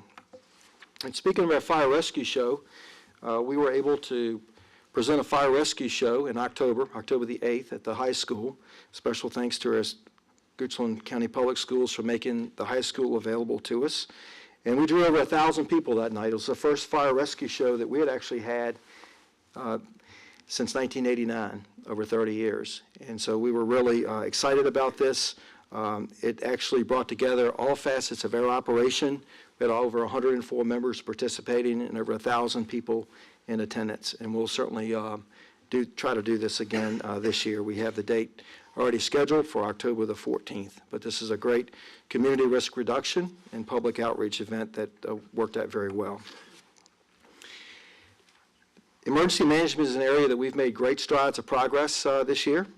There were 49 weather events entered into our fire reporting system from last year. And certainly you all know what the two storms that generated those, the snowstorm in January that I've already mentioned once, as well as the tornado that came through in June. I'll tell you that some of our potential risks and threats are severe weather, hurricane tornadoes, wildfires, hazmat incidents on the highways, the pandemic, of course, cybersecurity, workplace violence, flooding, flash flooding, power outages, and so forth and so on. We're lucky this year that we actually brought on board a full-time emergency management coordinator. Robin Hillman joined the team as a full-time member, and we're really excited to have her, and of course she was doing that job as a volunteer all these past 20-plus years. Some of the key things that we've already accomplished, a COOP plan has been implemented for the county government, continuity of operations plan, as well as emergency action plan for this building has been updated and is in the process of being updated. We did a radiological plan was updated. We're within the 50-mile zone ingestion pathway of North Anna Nuclear Power Plant. And then we had a CERT class and brought on 6 new CERT team members, which is a really active year for emergency management. You know, emergency management is a process that doesn't start when the emergency happens. Mitigation, such as zoning and making sure people are building houses and things in the right places so that they don't build in floodplains, is an example of mitigation. And then, of course, being prepared, things that I already mentioned on the other slide, and response and recovery. And it is a whole community approach. It requires a lot of training and education. We're lucky because we do receive grants from VNM, the Virginia Department of Emergency Management, and we get support from our regional partners. Our plan this year is to try to enhance Goochland's damage assessment capabilities with a phone app called Crisis Track. We used that some during the tornado, but more training is yet to come on that. and we want to roll out new emergency action plans, not only for this building, but for all the government facilities throughout the county. And then, of course, one thing we want to do for county staff as well as the elected leaders is to provide the NIMS training, the National Incident Management Training, the ICS training to our workforce. So we're looking forward to some of those initiatives. Of course, I spoke a good amount at the board meeting earlier in the month about our ISO classification upgrade. We moved from a 5 and a 5Y to a 4 and a 4X. And this was a heavy lift for the fire rescue department, and we're really excited about this. We're hoping that the insurance industry will recognize it and catch up, and certainly offer some savings to some of the homeowners in Goochland with homeowners insurance.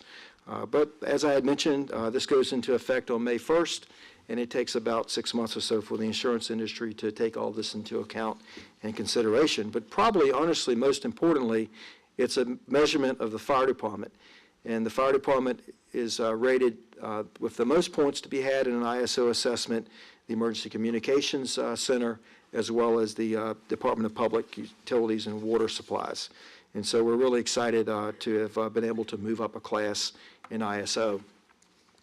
Like fire achievements, emergency medical services, we were able to be awarded with a American Heart Association 2022 Mission Lifeline Award, a Silver Plus. Mission Lifeline rates our abilities to provide emergency cardiac and stroke care in order to provide the necessary care, get to those patients quickly, 12 lead EKGs, transmit those into the receiving facility so all the staff is ready and awaiting for a person having a heart attack. And so we're excited about that. 2 new ambulances were placed into service.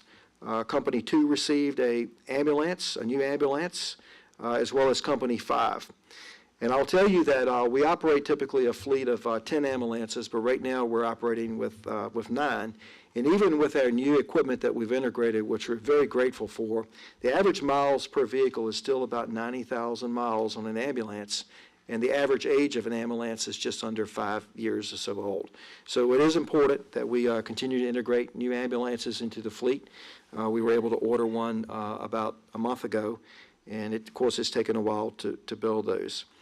Certainly there are other advancements in emergency medical equipment, and I always want to mention the great work the Emergency Communications Center does at the Sheriff's Office, delivering emergency medical dispatch to our 911 callers. Over the last year, we've been able to make some progress looking ahead for new future fire station locations, stations that are needed to address the continued growth and development in the county. We were able to actually finally get land deeded to the county, finalized for the West Creek Fire Station, as well as the future Sandy Hook Fire Station. And so all of this are great things to look forward to be able to grow the fire rescue department from 6 locations to 8 locations to better serve the citizens of the county. Training and education was busy this past year. Annual EMT class was completed, the Fire Academy.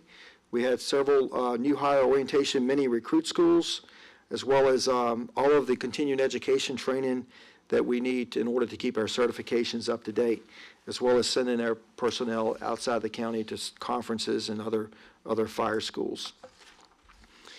Recent accomplishments over the last year, 33 new volunteers were recruited in. We hired 5 career firefighter EMTs, promoted 4 lieutenants, 1 captain. The fire marshal position was upgraded to a full-time position. And I had mentioned earlier the fire marshal slide that I had. I'll tell you that the fire marshal enforces the Virginia statewide fire prevention code, and that allows us to keep our businesses and our new development safe. We keep all of that in mind going forward to make sure that we're providing safety for our citizens, employees, and so forth. We have emergency management coordinator. We were able to put on 10 pieces of apparatus Ward diesel exhaust filters, and these filters hopefully will mitigate the diesel fuel hazard. The diesel exhaust is a known carcinogen. We know that firefighters are more prone to develop cancer than the general U.S. population. And so 10 of our vehicles now have the Ward diesel filters on it. And, you know, there's a couple of different ways to go with this. Some organizations will put the diesel exhaust extraction systems in the fire stations, and we do have that in Fire Station 6 our newest station owned by the county. But honestly, with the age of some of the volunteer-owned stations, the filters on the apparatus just seem like a more logical way to go. And wherever the apparatus goes, that filter goes. And if you're standing next to the apparatus while you're drafting water out of a pond or in the ER driveway, you get the benefit of the filter. Speaking of dry hydrants, our dry hydrants were inspected this past year. We placed a new boat in service, the fire rescue show, and EMS agency inspection, and then new equipment was integrated into the department. We are very proud of what the Goochland County Volunteer Fire Rescue Association Incorporated has been able to do. With the direction of the Board of Directors and their Executive Director, Martin Dean, we have made great strides of progress going forward with renovations of the 5 volunteer fire rescue on stations. I'll just tell you a few of the highlights. Company 1 in Mannequin achieved a new septic field, and they are just about done with interior renovations. And that's a big project that's been done there at Company 1. Company 2 is a small facility, obviously, and a little bit limited in property size, but they're looking at what they can do with what they have to maybe make the living areas a little nicer inside of Company 2. Company 3 is getting ready to start with an interior renovation. We were able to widen the bay doors at Fire Station 4 in Fife, and Company 5 is just like Company 3, ready to roll forward, getting ready for interior renovations. And Company 6 is the county-owned station, but certainly I want to give the volunteer members at Company 6 all the credit they deserve, because they still fundraise and they put money back into equipment as well as things that make the station a little bit nicer. And so we're really, really proud of that. And on the next slide here is some examples of some of that progress that you've heard me speak about. I'll tell you that the association, you look at the funds that they have, they manage about just under $2 million in assets, and they put that money back into the facilities and the things that are needed to keep the fire rescue facilities up to date and modern. They were also had a very successful countywide fund drive in the spring, and I think you'll see them repeat that as a countywide initiative here really soon. But you know, like with any other organization, the sheriff said it, our members are the key to our success. All the materialistic things are absolutely necessary, but if you didn't have the people to deploy that and the skill and the talent, I could go on and on. You know, all of our members bring so much to the table. Many of them have a trade or something different from fire rescue that they do outside of fire rescue, and all of that adds up to be good service when you're in someone's home or you're having to problem solve for a situation that you're responding to. And of course, over the last year, we've had members who've been recognized with Valor Awards. Chief Watkins graduated from the National Fire Academy, Executive Fire Officer Program. That's a huge accomplishment, as well as all the other great work that our men and women do with fire rescue. We're active with the region and the state. We make it our business to be involved in as many associations as we can be involved in. We think that's good because it not only keeps us fresh and up to date, but it brings opportunities back to Goochland County. And so we're in the positions of leadership in many of these organizations and serve on governors' boards and so forth around the state. I always like to give you a quick report on how we're doing with volunteer members. I'll tell you that volunteer members continue to make a significant contribution to the fire and rescue services in Goochland County. Our numbers are up a little bit. You know, we recruited 33 volunteers in 2022. And normally Chief Gordon would maybe have a few words to say about this. I know he tried to be here today, but his full-time job in federal law enforcement called him back to the office. But I'll tell you that this is good. This is good to see 33 volunteer members come in 2022. And the call volume, though, is certainly outrunning the number of volunteers that we have. But I just want you to know this is what I think about that. You know, the types of calls that we're receiving today, the calls are going up and the volunteer numbers are going up. But if you look at the number of volunteer hours, they're going down. or the number of calls that volunteers can answer possibly are going down. And I'm going to tell you that you have to think what it takes to be a volunteer in 2023. You know, there are lots of things in a person's life that competes for their time, their family, other things that go on outside of fire rescue. But I think what you have to do is look at this as the glass is half full, because every call that a volunteer member answers is a significant contribution in Goochland County. And many of our volunteers are very talented and are able to bring other things to the department as well. So while we look at this slide here and we do see a decrease in hours, I just want to point that out. But I also want to tell you that the types of calls that we're getting in the county today for some of the growth and development that we're seeing, they're not necessarily calls that volunteer members can afford to leave their job and go to as often as they occur. Fire alarms, more types of support type calls that you know, cause our numbers to increase. And here we are at the budget request. You're not quite done yet. You know, we appreciate the budget that we operate with today in this budget year. And looking ahead, our budget request is over $10 million. And I want to say that it looks like it's about a 19.49% increase. And we're fortunate enough to be receiving about 6 new firefighter EMTs in this budget, and we're grateful for that. I just want to say that, you know, looking at the budget, I'll talk a little bit about where these changes have occurred at in a slide or two ahead, but you can see that salaries and benefits certainly have gone up, as well as operating expenses. It's just like diesel fuel, for example, is one of the lines that we had to adjust up, that we've been running in the red in previous years. Now, the good news is we have a bottom line budget, so we didn't go over budget with some of this, but we made these adjustments. And then our grants. We have 3 grants that are pretty much revolving grants that we are fortunate enough to receive every year. One is aid to localities. It's about $87,000, just under $88,000. It comes from the Virginia Department of Fire Programs and is funded by the insurance companies. And the portion Goochland receives is just under $88,000. And we can spend that grant on fire suppression related expenses. Our 4 for Life grant is an emergency medical services grant that's given by the Office of EMS as well as through the Department of Health, and is rated at $27,000. And that is pretty much predicated on the number of vehicle licenses or registrations that are sold in the locality. 26% of that money comes back to the locality, so our share is $27,000. It can be spent for emergency medical services related activities or supplies. And then we have from VDEM is a matching grant, local emergency management planning grant. It's about $16,000 comes from VDEM, and then $16,000 comes from the Board of Supervisors. And if you accept the VDEM, then you have to make the match. But that is our emergency management grant that we use to try to offset expenses associated with emergency management.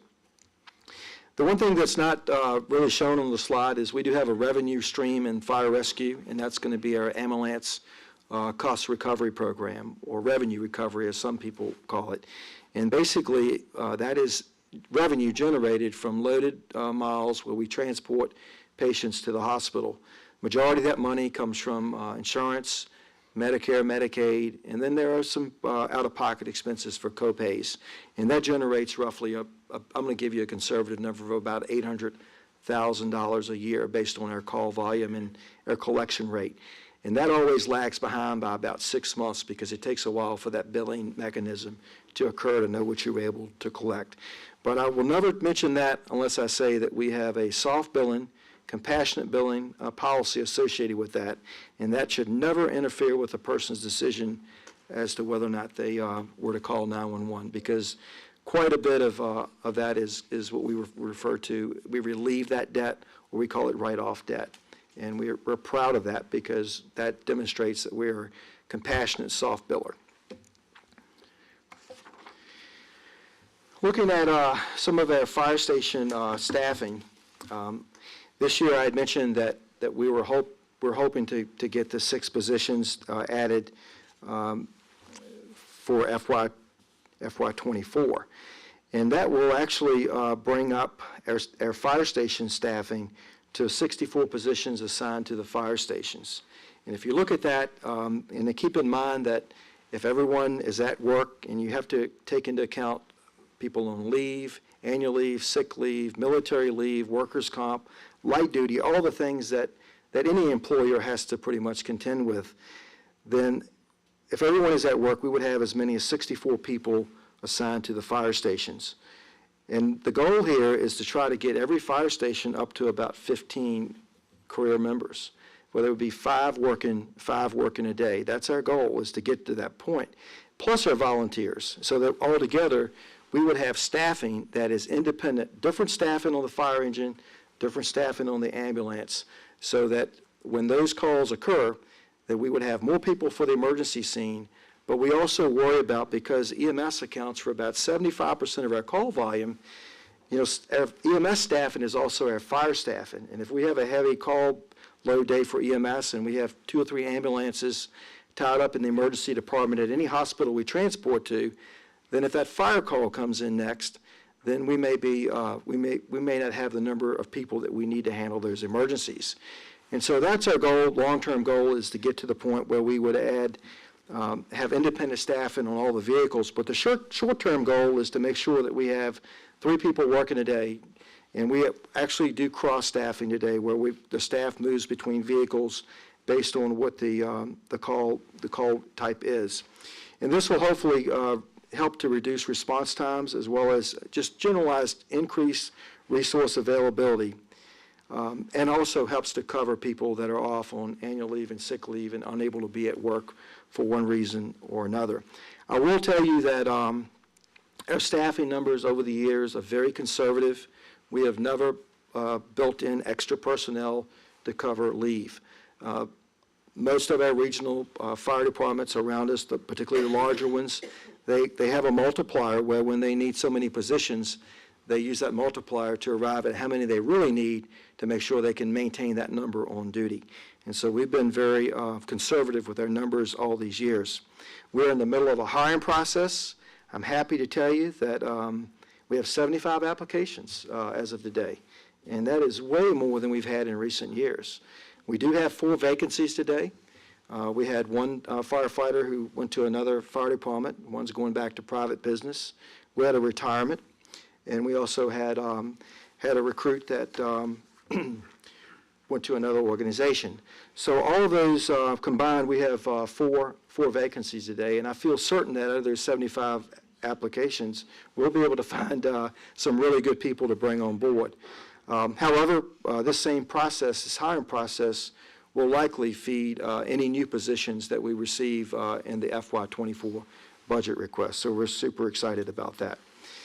With the most recent ISO study and assessment, one of the areas that we didn't receive full credit in was our deployment model, and that's the number of personnel that we're able to put on the fire scene.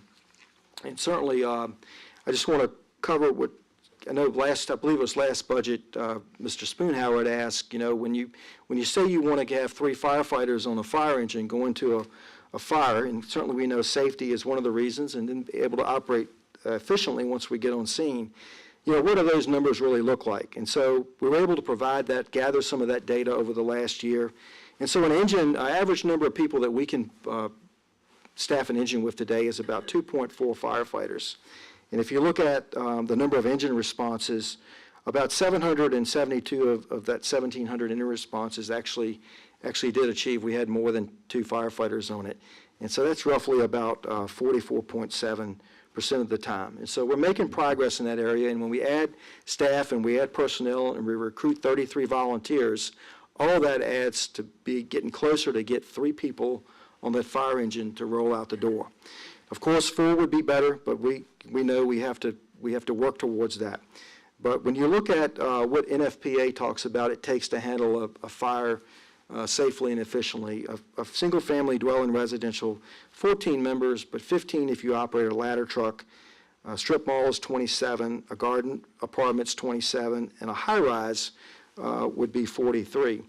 And there was some mention made earlier of the project that may be going over onto Ashland Road, and certainly it could qualify as a high-rise based on the building height. And we've talked in another board meeting about that. So we need personnel to be able to handle these emergencies. But you know what this doesn't take into account is rural water supply.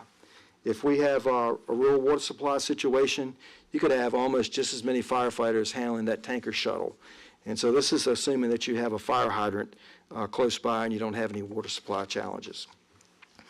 Our emergency medical dispatch ranks incidents and orders of priority. A priority 1 incident always requires more personnel. And just to give you some indication of this, the number of requests that we have for priority 1 incidents, we're not always achieving additional help on the scene. We get that call handled to the best of our ability, but a priority 1 call gets the closest ambulance, an ALS provider, and a fire engine for additional staffing. So many times we make up for that additional staffing because we have response cars that go, or command staff, and that people that will make up the deficiencies in that way. But all of this just kind of adds up to be looking at the number of personnel it takes to operate.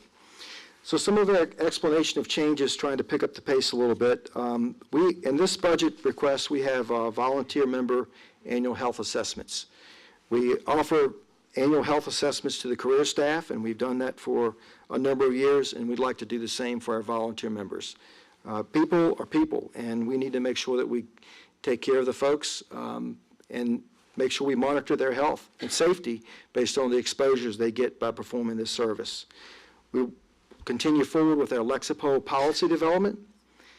And one of the areas I'll tell you that has added some money to the budget are with our association volunteer-owned fire stations. Of course, we have a memorandum of understanding with the association where the county provides for certain things and the association provides for certain things. But some of the things that we want to upgrade in the stations are voice over internet protocol phones, fire alarm systems, station alerting, security cameras. I'd like to have at least one door at every fire station on a card reader system, much like you would encounter if you went to a county building. And then fuel tanks for companies 2 and 4. We've seen that we need to increase our fuel reserves, and certainly it's reasonable to expect every fire rescue station to have a fuel tank. We have a new boat motor in there for boat 605, and then we are submitting another SAFER grant for more volunteer recruitment and retention. From all indications, we weren't successful. We didn't receive the last SAFER grant. It's being refreshed, and Chief Watkins is working with the grant writer to resubmit that. And we just hope the reason we didn't receive it was just bad timing, is all I can really say. And then, of course, we adjusted those budget lines to match the actuals from previous years. And we do have career development in our budget. But I know that's not only carried in our budget, that's in Mr. Carpenter's budget as well as Mrs. Dyson's budget with HR. Our CIP, this is what we are proposing for FY24. I think it's very extremely important to get a new fire engine on order. We're replacing fire engines that were purchased when new in 2006 and 2006 mainly. And getting a unit on order is important because it's taken up to 24 months to build a fire engine. We also have turnout gear, personal protective equipment for the firefighters. It expires, it has a 10-year shelf life. We constantly have to replace our turnout gear, and we also have a brush truck replacement for a brush truck that was bought back in the early 90s for Fire Station 3 in Centerville. Just real quickly, I just want to tell you that the Fire Rescue Training Center is still a main point of focus. The facility is 41 years old. We've made some progress there. The buildings have been replaced. The old training building has actually been updated, and we're trying to get a replacement burn building. And you'll see by this slide here, we're looking at the live fire training Class B building. And we're hoping to go to the Virginia Fire Services Board on Friday to get final approval to move forward with procurement on this. You may recall we received a grant in the amount of $480,000 last February, and we've been working that administrative process with this grant ever since then. We're making drainage improvements there at the Fire Training Center, and we're hoping to have it squared away, ready to receive a building of this sort, a container-style building to promote our fire training capabilities. One of the things that we've also done is we were able to take out an old classroom, and we're hoping to be able to bring in a new, modern, spacious, modular office-style classroom trailer, hopefully by the end of April. And so the trailer that we took out had been used extensively all those years and was no longer in a state that it could be repaired. And so things that are good are happening at the Fire Rescue Training Center. Looking ahead, the challenges plus their opportunities to respond to the increased demands, staffing, recruitment and retention, volunteers and career members. I mentioned earlier the independent staffing, getting to the point that we aren't cross-staffing vehicles, that we have different staffing assigned to the fire engine and ambulance so that we can handle those calls when one unit is already on a call, as well as incorporate more leadership into the system, more mid-level chief officers or battalion chiefs. We're expecting increased fire marshal activity, expanding the emergency management, as well as continuation of the existing fire station facility improvements, as well as the additional new fire stations. Of course, our apparatus fleet is always a challenge. We have a large fleet, but at the same time, the maintenance costs that go along with that. And it's not just maintenance costs. When we have vehicles that are tied up for so long in the shop, it makes it difficult when you have an incident, a working incident, you don't have vehicles because they're in the shop. And then, of course, the Fire Rescue Training Center. And I know that's probably a lot longer than I promised, and I apologize for that, but I'm happy to answer any questions you may have. Thank you so much, Chief. Mr. Waters? Chief Ferguson, thank you so much. In light of recent events, mainly in Ohio, and given our proximity, The longest section of CSX tracks of any county in the state. That's what I've been told. And so we've always been mindful of that in our emergency planning and looking at some of the transportation incidents that we could be confronted with. I'll tell you that in Lynchburg, a little closer to home, that a few years ago, there was a Bakken crude oil train derailment where there was fire and oil went into the river and so forth. And we monitored the river down in our area to make sure that the drinking water and so forth was safe, as well as what was coming downstream. And so I would say that that is something we always take into consideration. And with the rail being so close to the river, that possibility does exist. And it's one of the threats that hopefully, we can mitigate with good planning. In addition to that, we hold a regional resource in the county. We actually have a foam trailer, and the foam trailer is alcohol-based foam that would be specifically needed for the Bakken crude oil or anything of that type that would catch fire on the train tracks. And it's part of a regional system, and we hold one of the trailers here in the county for that very reason. But that's a great question, and it's something we always have to be on the watch for. Board, anybody else? Mr. Peterson? Thank you, Mr. Chair. In looking at your calls that you run, I noticed Yes, you sir. run a number to the emergency room just across the border outside of Goodston, and we had an emergency room inside our border. Is there any update on what's going on there with the HCA facility? It seems that the number of rooftops, the number of calls we're running in that area specifically is increasing Right. fairly dramatically. I think seeing a recent news headline, something to the effect of it's been 3 years since the HCA West Creek Emergency Center had closed. And I can't speak for HCA, but what I'll tell you, I think I know, is that there probably aren't any plans to reopen that as an emergency center. I don't believe there are. The property is there, and there could be other uses for that. And I do not know what HCA's long-term plans are for that property. But as you indicated, the Bon Secours facility just across the county line on Broad Street, we frequent quite often. Okay. Yeah, I know when they were talking about should we keep it open or not, a lot of that analysis was backward-looking and not forward-looking. And so I think we've appealed to say, looking forward, there's a difference than looking backwards, especially during a pandemic. But Understand, I hear you. I would like to tell you that I thought it was going to reopen, but I really don't believe it is. That's my Yeah. opinion. It's a shame. Not We need- speaking for HCA. I appreciate your honesty. I mean, we need to be honest with ourselves, but it's a shame. The other thing is, I noticed peeking ahead into 25 and 6 with the addition of number 7 and possibly number 8 at some point, there'll be kind of a step function in staffing. And I just didn't know whether there's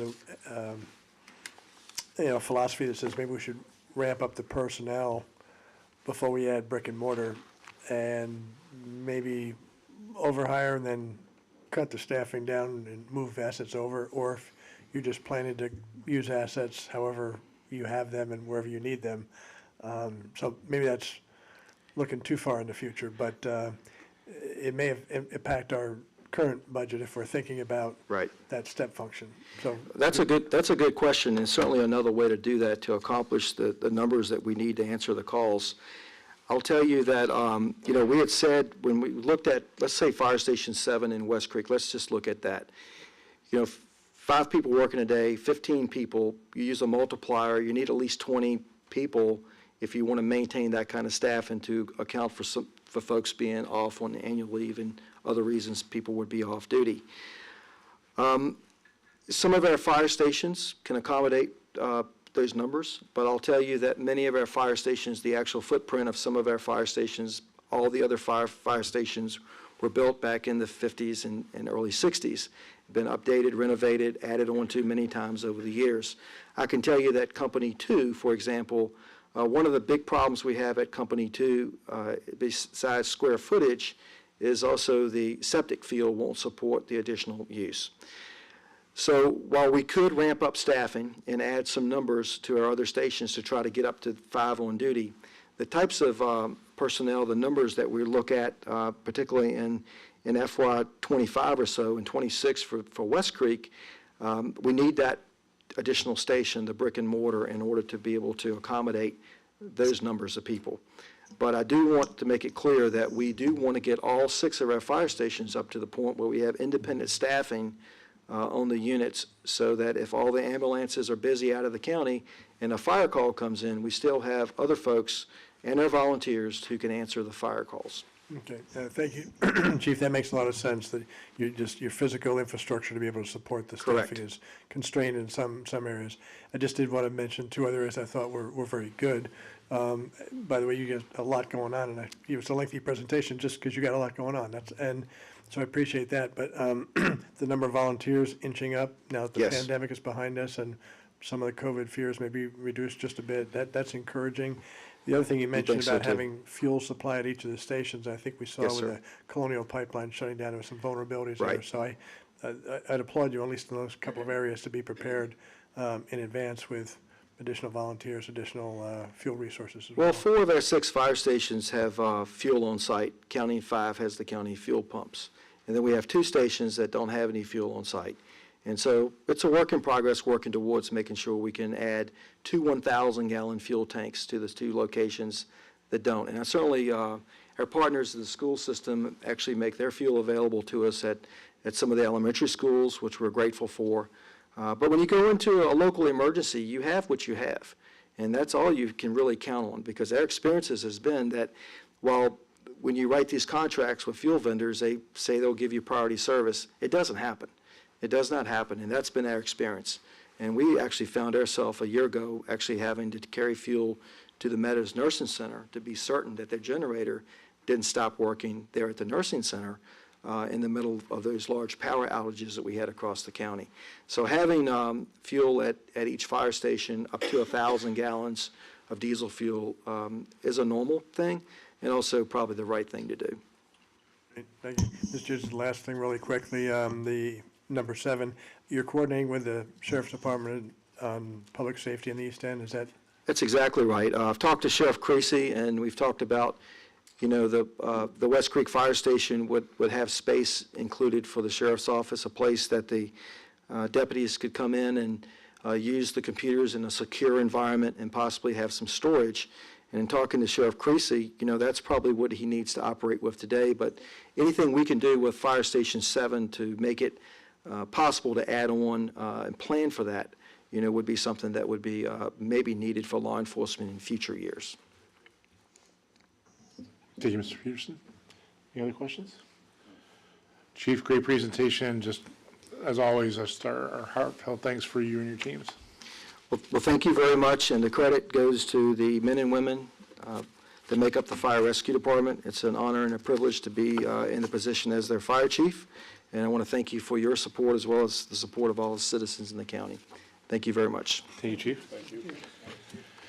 All right, folks, we're moving into our third item on new business, which is our Finance Director, Carla Cave, is going to talk to us about authorization to advertise for public hearing on the real estate tax rate.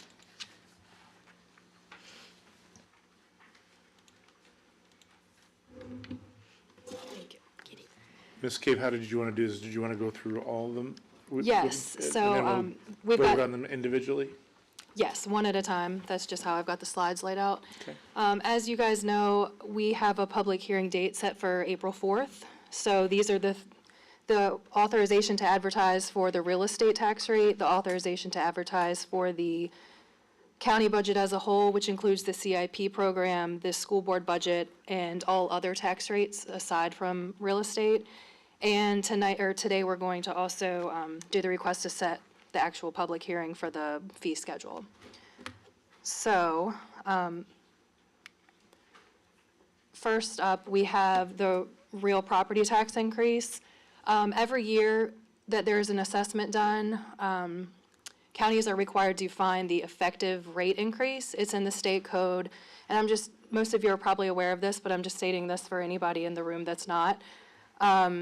State code says that counties need to come up with the effective rate that would not allow you to collect more than 1% of the revenue generated in the current year on your current values.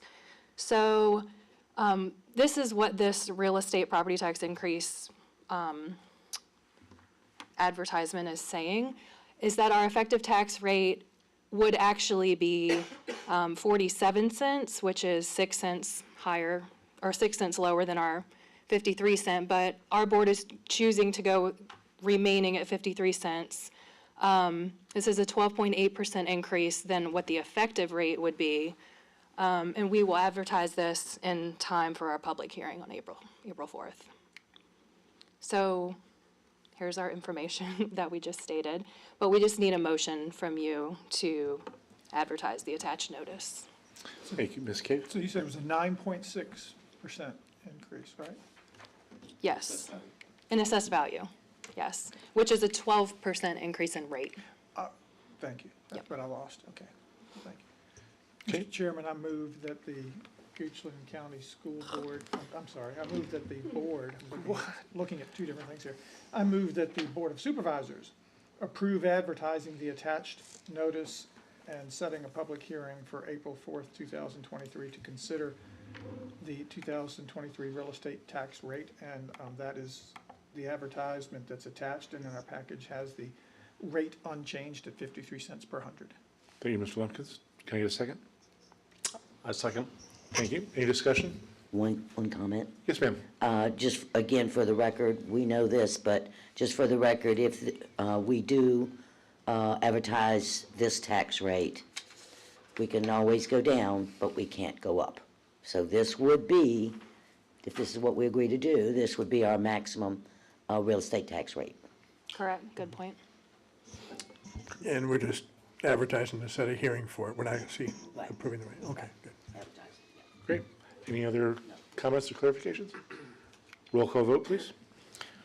Mr. Waters. Yes. Mr. Lumpkins. Yes. Ms. Lascolette. Yes. Mr. Peterson. Yes. Mr. Spoonhour. Yes. Thank you. On to our fourth item. All right, next is the authorization to advertise for public hearing for the budget in general, which includes the capital improvement program, the school board budget, and the proposed tax rates. And the motion is before you. Much more expedient than that one. Caught me off guard. I'm like, oh, I gotta go to work. Mr. Peterson, any comments? Yeah, sure. Mr. Chair, if you're ready to entertain a motion, I move that the Goochland County Board of Supervisors approve advertising the attached notice and setting a public hearing for April 4th, 2023, to consider the FY 2024 budget and the 2023 tax rates. Second. Thank you.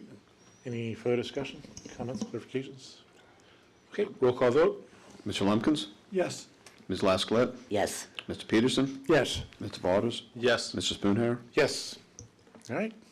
And I'll add before we move on, we will advertise the full budget in the paper as usual, but we also have the detailed budget on the website currently for citizens to go out and look line by line at every department, every fund. It's all on there. So our next and last motion will be for a few changes to our fee schedule. We have the annual utility fee changes that are keeping up with the rate studies that they've implemented several years ago. So we are increasing water and our water volume and service fees by 3%, sewer volume and service fees by 4%, and water and sewer connection fees by 5.5%. And I think Matt Longshore is here if there are any questions on that. And hopefully our commissioner, yes, is still here. Our commissioner of revenue, they're choosing to change 3. They're going to decrease a rate, add a rate, and remove a fee that we currently have with our itinerant merchant, which is just setting up booths at certain events. Okay, great. Does anybody have any questions on any of these fee changes?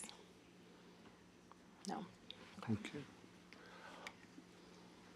All right, so the last motion we need is just to consider an ordinance to amend the fee schedule as presented. Just to set the public hearing. Yes. Chairman, Yes, Mr. Vice Chairman. I move that the board approve setting a public hearing for April 4th, 2023 to consider an ordinance to amend the county fee schedule as presented. Thank you. Second. Okay, a motion and a second. Any further discussion? Roll call vote. Ms. Laskowlet? Yes. Mr. Peterson? Yes. Mr. Valders? Yes. Mr. Lumpkins? Yes. Mr. Spoonhour? Yes. All right. Thank you, Ms. Cave. That's all Nice- I've got. Nice work. Thank you. All right, you kicked us off here to allow this work, Mr. Carpenter. Might as well bring us home. Bringing you home, sir. As the board may recall, they requested a deferral of the resolution 5557 that amended the school's budget and appropriated $1.185 million of Federal Infrastructure Investment and Jobs Act rebate in order to get some clarification and some questions answered. We present back to you again today that same resolution, and members of the school board are in attendance. Okay, thank you. All right, board, I know this was had a lot of conversation going forward. Any questions or further discussion?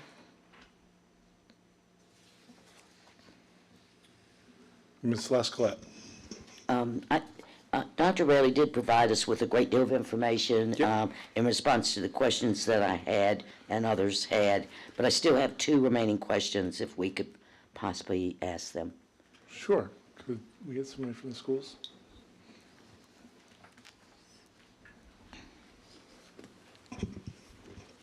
Thank you, Okay. Mr. All right, we're almost there. All right. So I understand this much better than I did, a month or 2 months ago, because it just makes more sense to me. Great. So here are my 2 questions. The 389, 383 per bus, that is with the upgrades per bus. That is with the features that we have on buses when we purchase them on a regular basis. Yes, ma'am, that is. Right, to match what we have now, Match what like we air currently have. conditioning or whatever. Yeah, all the features that we typically purchase are included in that price. Okay, good answer. All right, now, the second question is, once we've gone through all this, we have a little over 100,000 shortfall, 105,349. So, and I know that we're ordering them now, they won't come in for like a year and a half or so. So that money doesn't really have to be spent right now. Correct. But where will that come from? That 105,349 would come from the school division's currently appropriated operational budget. Come out of operations. Currently, there are 2 school buses that are in our operational budget, so that would be a placeholder for one of those buses. So it's already appropriated. Okay, so that would be basically out of your replacement bus? Yes, ma'am. fund, whatever? Yeah, Yes, okay. ma'am, yes, ma'am. Okay, thank you very much. Those are the two outstanding I wasn't sure about. Thanks. Yes, ma'am. Board, any other questions?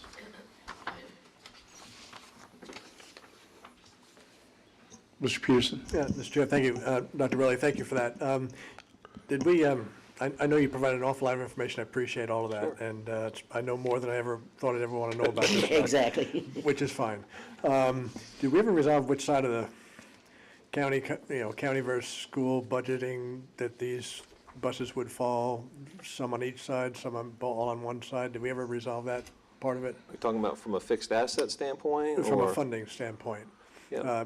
This $1,185,000, will that all go to offset or reduce the school's cost to replacement, or will it replace one bus? Because we at this point replace one of the buses on the county side of the budget, and I think there's two on your side of the budget. Is that? Yeah, the current budget as appropriated by the supervisors includes 2 buses in operations and one bus in capital. Okay. So the budget that I presented to the school board for their consideration includes the same, 2 Okay. buses in operations and 1 in capital. Okay. So so does this money go to replace any of that in addition to that? It's not in addition, the budget FY '23 to FY '24 with regards to bus replacement would remain the same, no change, no increase or decrease. Okay, so would these replace any of those? Or would these be incremental in addition to the CIP? So for Maybe- example, to answer Ms. Lascolette's question, we're looking at $105,000 in differential. That would come from one of those 2 buses. In other words, we would purchase 1 diesel bus and then pay for the cost of these 3 with the differential. Okay. Okay. You see where I'm going with this? I mean, we have the CIP and there's Yeah. 2 in 1, and then there's 3 grant money coming in for 3. And I'm just wondering which 3 this grant money's going to be applied to. It could come from either the capital budget or the operational budget. It's all part of the school division's appropriation, so Okay, I fair don't know enough. if it matters if it comes from capital or operation. It's still part of the overall Understand. appropriation given to us. We're all in this together at the bottom line anyway, so, Yeah. fine, perfect. The other thing, I'm probably way out of bounds on doing this, but I've talked to some other folks that have EVs, battery operated, and they experience a significant decline in the range during the colder season. And I think what I heard was the contemplation was to use these for some of the shorter range runs, but I think in the planning purposes, we want to take that into account. Sure. The other thing is, I don't know with the range numbers they give you, whether that includes a fully loaded bus or an empty bus. And so, just as you plan, again, I'm way out of bounds on this, but Sure. Just take that into consideration, is all a suggestion. Yeah, So, we plan on operating the bus at no less than 20% of charging capacity to give us some flexibility there. So fully charged, you have a range, probably want to operate within the 20% to 80% charge range. And again, we're going to micromanage the route management so that these buses are on our shorter routes and there's no negative impact on operations. Great. Sounds like you've thought of everything. We tried. You're way ahead of things. Good. Thank you very much. I'll yield back. This side of the room? So the only, we kind of through email discussed the staffing, because I think I misunderstood that we weren't, the 3 buses that this was replacing were older buses that we weren't using currently anyway. We're going to scrap those per the requirements of the program. I think I just made an improper jump that meant we were adding 3 routes or 3 buses, but can you talk about, are these going to be replacing current routes or new routes because they're required to be shorter? Yeah. And what are the staffing implications for bus drivers? Yeah, great question. There is no need to increase our staffing as a result of this. It's a redistribution of our fleet. And so ultimately, if we are approved and we receive 3 new buses, we dispo 3 new buses, the overall number of buses in our fleet remains the same. Okay. Then the last question, which I still am having a hard time wrapping my head around, and I thought maybe we'll be able to nail it down today, was, so this call it 1.2 million has to sit appropriated and just sit there. And I've got roads I need to build. We've just given a whole bunch of money to the school. So we're looking at transportation projects that we've had to shift money from revenues from CVTA to give to the schools to make up for that. And now we're going to be earmarking 1.2 million that we have to hold on to until that whole like fake wire transfer thing comes through or whatever. So what, Mr. Carpenter, what does this do to our CIP and our plans? I mean, that gets me a fire station in District 2. So I'm saying if I'm doing this, I'm tying up, because I can't do my fire station now to get these response times. I think, Chief, you said in district, from Jackson Shop is west is 20 minutes? So 20 minutes. So I'm not reducing the people time, and I'm helping save lives because I'm putting this money aside. Mr. Chairman, and certainly Ms. Cave can come up if I misspeak on this, but we would not be taking money that is currently appropriated for another project and using it for this instead. Instead, this would be essentially the board taking part of our fund balance in the general fund and allocating it for this purpose. So there would, out of our fund balance that we are not using, it would take money from there, and that's what we would use. That would then be replaced upon receiving the reimbursement check. So it would not affect any current projects or any currently funded or anticipated funded in the current budget or next year's budget. And that keeps us within our targets of our fund budgets? Yes, sir. Yes, sir. See, somebody's grabbing a mic to speak. So, not to put too fine a point on this, but we're taking unassigned and assigning it with the expectation of not actually having to use it, and when we get reimbursed, the assignment will be unwound and be returned to unassigned, so that our assigned and unassigned combined would not change through the whole process is the contemplation, right? Okay. So, Makes that being sense. said, and words matter, somebody once told me on a monthly basis, we have appropriated in here, and that's okay. Yes, in fact, if it makes it easier, the chief talked about an ambulance that's been ordered, and you've appropriated the funds for that as well, and when you order something, you have to hold the money to pay for it. And so we do Okay. that routinely. I'm sure we're doing it on behalf of the fire, and we'd be doing that for the school buses. The appropriation is the act that says we're holding this money to pay for what's identified.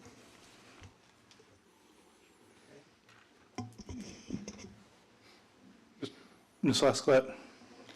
So I thought it was through with the questions until Mr. Spoonhour started talking. So now I'm confused now again about something I thought I knew.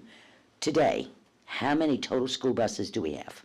Our current fleet, I'm going to ask Ms. Holman to answer that for me. 55. Okay, 55. Of those, 3 of them we're going to salvage Yes. because we have to, because of this program. Yes. So we have 52 buses literally on the road right now. Yes. Out of 55, because 3 are kind of going to go away with this program. That's right. Okay, and they're not being used anyway, like you said, they're older. It would not impact operations at all. Right. So if today we have 52 active buses, now we're going to add 3, so now we're going to be back up to 55 actual use buses. How does that not change drivers? Yeah, we're not going to add any additional routes. So we currently have 55 buses. And keep in mind that we have 55 buses, but there are some that are in spares, right? Just for field trips and different things. So these buses that would be disposed are in our spare fleet. So we get the new buses, we dispose the ones that are in the spare fleet. The number of buses that are active on the road is not going to change. So what I gathered from the conversation is the 3 that are spares now, they will no longer be spares. We're upgrading our spares with the 3 that we're taking off the routes. So we're not taking them off the roads, we're taking them off the routes. Right, so we're Well, going we to got it. conceivably get 2,024 buses that we're going to put actively on the routes. Then we're going to take, let's say hypothetically, a 1999 bus, and we're going to put it into our spare fleet, and then we're going to take 3 out of the spare fleet and salvage them. So the number of overall buses, once we salvage, the number of overall buses that we're responsible for in our fleet is not going to increase. So I may have asked if you don't mind. No. I may have asked the question incorrectly. So having, in effect, 52 buses, because we're taking 3 away that we have to destroy, of the 52, how many of those are actually being used by the school division? Can I pile on and ask a question that might help this? How many routes do you run every day, taking 45 routes are run every day? Yeah. So, I mean, it's best practice So- to have about, 10 school buses in your spare fleet for field trips, breakdowns, all those kind of different things. So Gotcha. we're running with 10 spares, 45 on a regular basis. Again, we're going to potentially increase 3, salvage 3. The overall net change is 0. We still have 45 buses running on our regular runs. Okay, that makes total sense, and so one more. One more. So with the new elementary school, you're gonna be redistricting. Yes, ma'am. Does that change the number of routes you're gonna be running? We're not anticipating any sort of changes in routes as a result of redistricting. Okay. At the point in time when student enrollment ultimately increases, we may need to add more routes in the future, but in the immediate future, we don't see any need to add routes. Okay, so moving students from, let's say, Byrd or Randolph, and won't cause a route change? We'll just Okay. redistribute our personnel, and potentially, if you're a Bird driver now, you may be a GES driver in the future, so we'll just reallocate resources. All right, that makes sense. Yep. All right, thank you. Chairman. Thank you for all the responses. Sure. Mr. Chairman, based on what you asked about, expressing a little consternation about monies and having this money set aside and having it appropriated, this is your answer to this question. There was a question, if the 1.2 is appropriated, where will the money come from? And here's the answer that you gave us. If the Board of Supervisors appropriate this rebate, our school division will issue a PO to Sunny Merriman, the bus vendor. The PO is simply a commitment to pay. No money will exchange hands when the purchase order is issued. In 60 days, funds will be sent to the Goochland County Treasurer from the EPA. These funds will sit in the county's accounts until the buses and invoice are received in approximately 12 to 18 months. At that time, the bill would be paid with the funds leaving the county's treasury. Is that incorrect?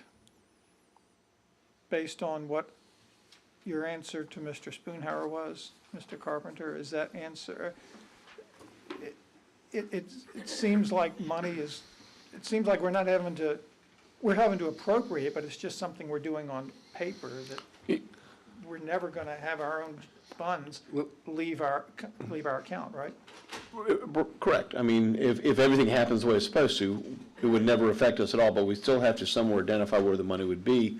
And so as Mr. Peterson said, the board would go ahead and designate part of our general fund is the place it would come from. So that's all we're essentially doing is designating the funds. This says in 60 days, funds are going to come from the EPA. So we really are just like earmarking for 60 days some money. And then once those EPA money comes in 2 months, we're back to where we are before this whole process started. Is that correct? As I understand, yes, sir. Right, and to clarify, my concern, or what I wanted to ensure was that we weren't unknowingly tying up funds for our CAP or for projects, but instead what we're doing is we're taking funds from the reserves that we weren't planning on using at the time. So it's not as much of a concern, my concern has been addressed. So about the interest, our treasurers is earning interest on these funds. Is there a provision, do we know, the interest, we have 12 to 18 months of $1.2 million sitting in the bank. Is the interest inure to our benefit?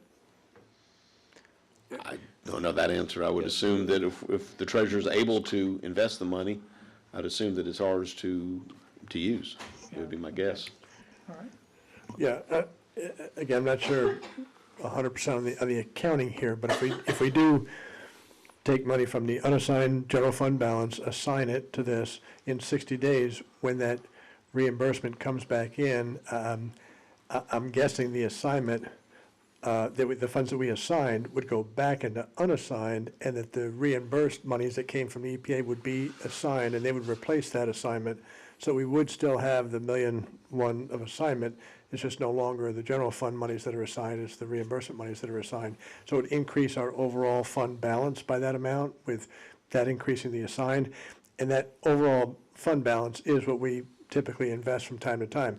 I'm not aware that any interest would change the purchase order, so I think our financial liability or obligation would be the same without taking into account that interest, so it would presumably inure to our benefit. But not 100% on that, but I think that's the way it would generally go. So that prompts a question. When we appropriate money, and this goes back to words matter, when we appropriate money, does that stay in the assigned bucket for all of our, Yeah, all of our calculations? We're talking about the bucket of assigned and unassigned. Even after we appropriate, it stays in assigned? Okay. yeah, and until it's dispersed, and our treasurer is here and can speak to the commingling and investment of the assigned and unassigned, and not being segregated out with different, it's kind of pooled resource and then invested in the joint pool, the local government pool. So it's, yeah. Good question. And Mr. Spoonhour, if I may. Yes, sir. I'll say this publicly and put this on the record, that if for whatever reason the EPA would not fulfill their end of the bargain, we fully expect that they will, but if they do not, we will cancel that purchase order so that the county is not on the hook for $1.2 million worth of school buses. That's our commitment to you. And you have the ability to cancel that order? We do. We have confirmed that with the vendor. Okay, That thank if, you. should the funds not come from the EPA, that we will cancel the purchase order. We have done that in the past. For example, during COVID, when we didn't get the appropriation, we canceled previous purchase orders, and ultimately they would sell those buses to another school division, but we have that commitment from the vendor. Great, so it's effectively a contingent order, contingent on us receiving those funds, which, helps a lot in say, the county, there's not a scenario where the county ends up buying these things out of general fund assets as opposed to the reimbursement. Correct. So, You have our commitment on that today. thank you. Okay. Any other, Ms. Mascolette? Yeah, again, let me follow up on Mr. Peterson's.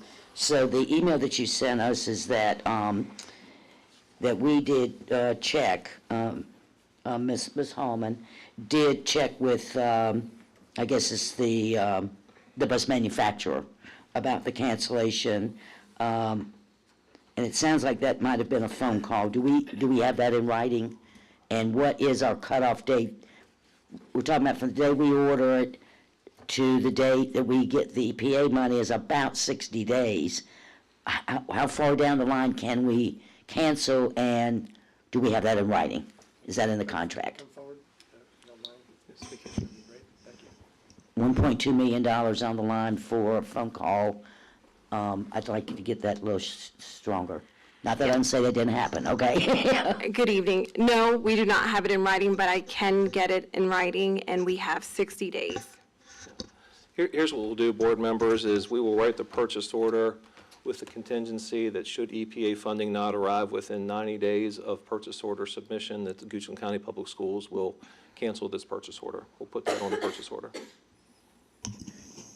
That sounds perfect, just the way you said it. The other piece of that, though, is I believe there was a put in operation date as well, that monies may or may not be reimbursed if we don't put things, or we may have to give it back if we don't put.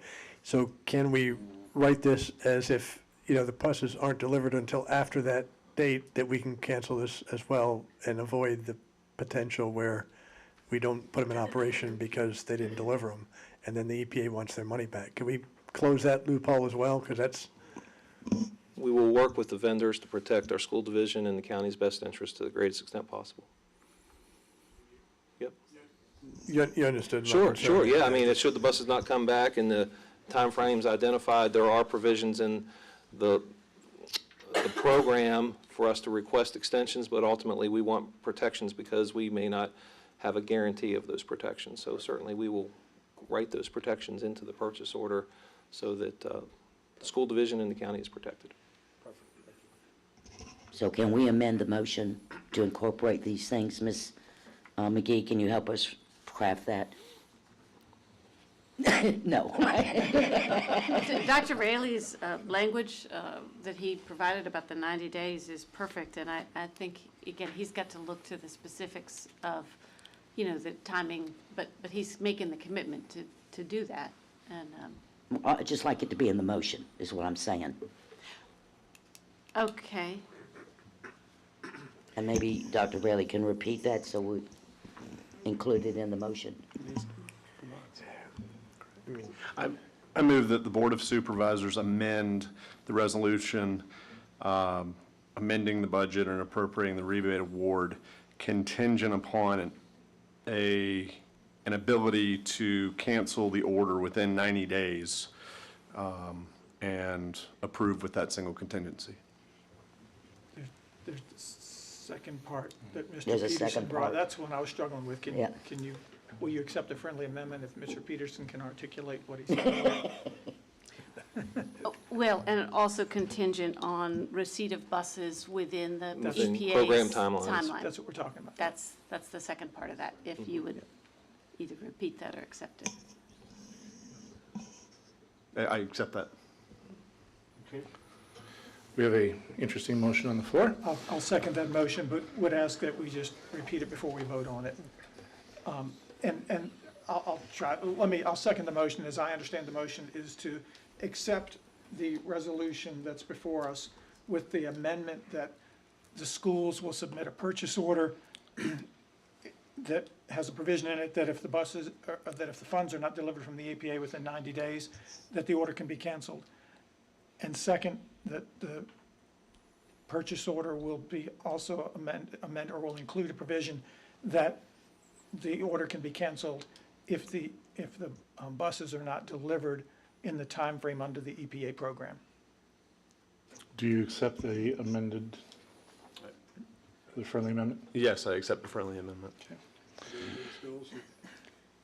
We're thankful for your consideration. There certainly has been a lot of deliberation in this and feel confident that we can secure these buses given those parameters. Let me, I got just point of order, go ahead. okay, go ahead. It's 90 days from when? Today? 90 days from approval or appropriation by the Okay, Goochland County just want Board to of make sure that that's Supervisors. clear. Is that the day that, or it could be from 90 days from? the 90 days purchase from the order? issuance of purchase order, which would be likely tomorrow if approved. Okay. So what is the motion? 90 days from today, Okay, from today, so you're amending. because we're Okay. if this vote passes, 90 days from today is what I would ask. Fair enough. All right, so that's, 89 days from tomorrow. Charlie, accept that. I approve the friendly amendment. Okay. Discussion? The one thing I just want to call out, some people could be looking and go, why are we looking at turning down 3 free buses? And that, I just want to know that from my perspective, I won't speak for any of my peers, I have just, as a personal business owner, watching everything going on with the PPP programs and all these things where people are rushing to get things in before whatever reason, it just typically doesn't go as well as you'd like it to. So I think this board has a responsibility to ensure we're doing our due diligence, and this has nothing to do with the schools or your, because I think you all have done incredible amount of lifting, and it's just making sure as a team we can have all our I's dotted and T's crossed, so we have buses that work and doesn't impact a future board somewhere and say, that board in 2023, hampered us with, now we got to go to a whole new fleet. That's not what we're intending to do, but we're just trying to do our due diligence. So with that, Mr. Carpenter, please do the roll call vote. Mr. Peterson? Yes. Mr. Valders? Yes. Mr. Lumpkins? Yes. Ms. Lascolette? Yes. Mr. Spoonhour? Yes. Thank you. You're very welcome. All right. All right, board, good work again today. I will call this board adjourned until our Tuesday, March 7th, 2023 Board of Supervisors, 2 p.m. regular meeting, 6 p.m. public hearings, and hopefully everybody will also mark their calendars for our upcoming town halls. We're adjourned.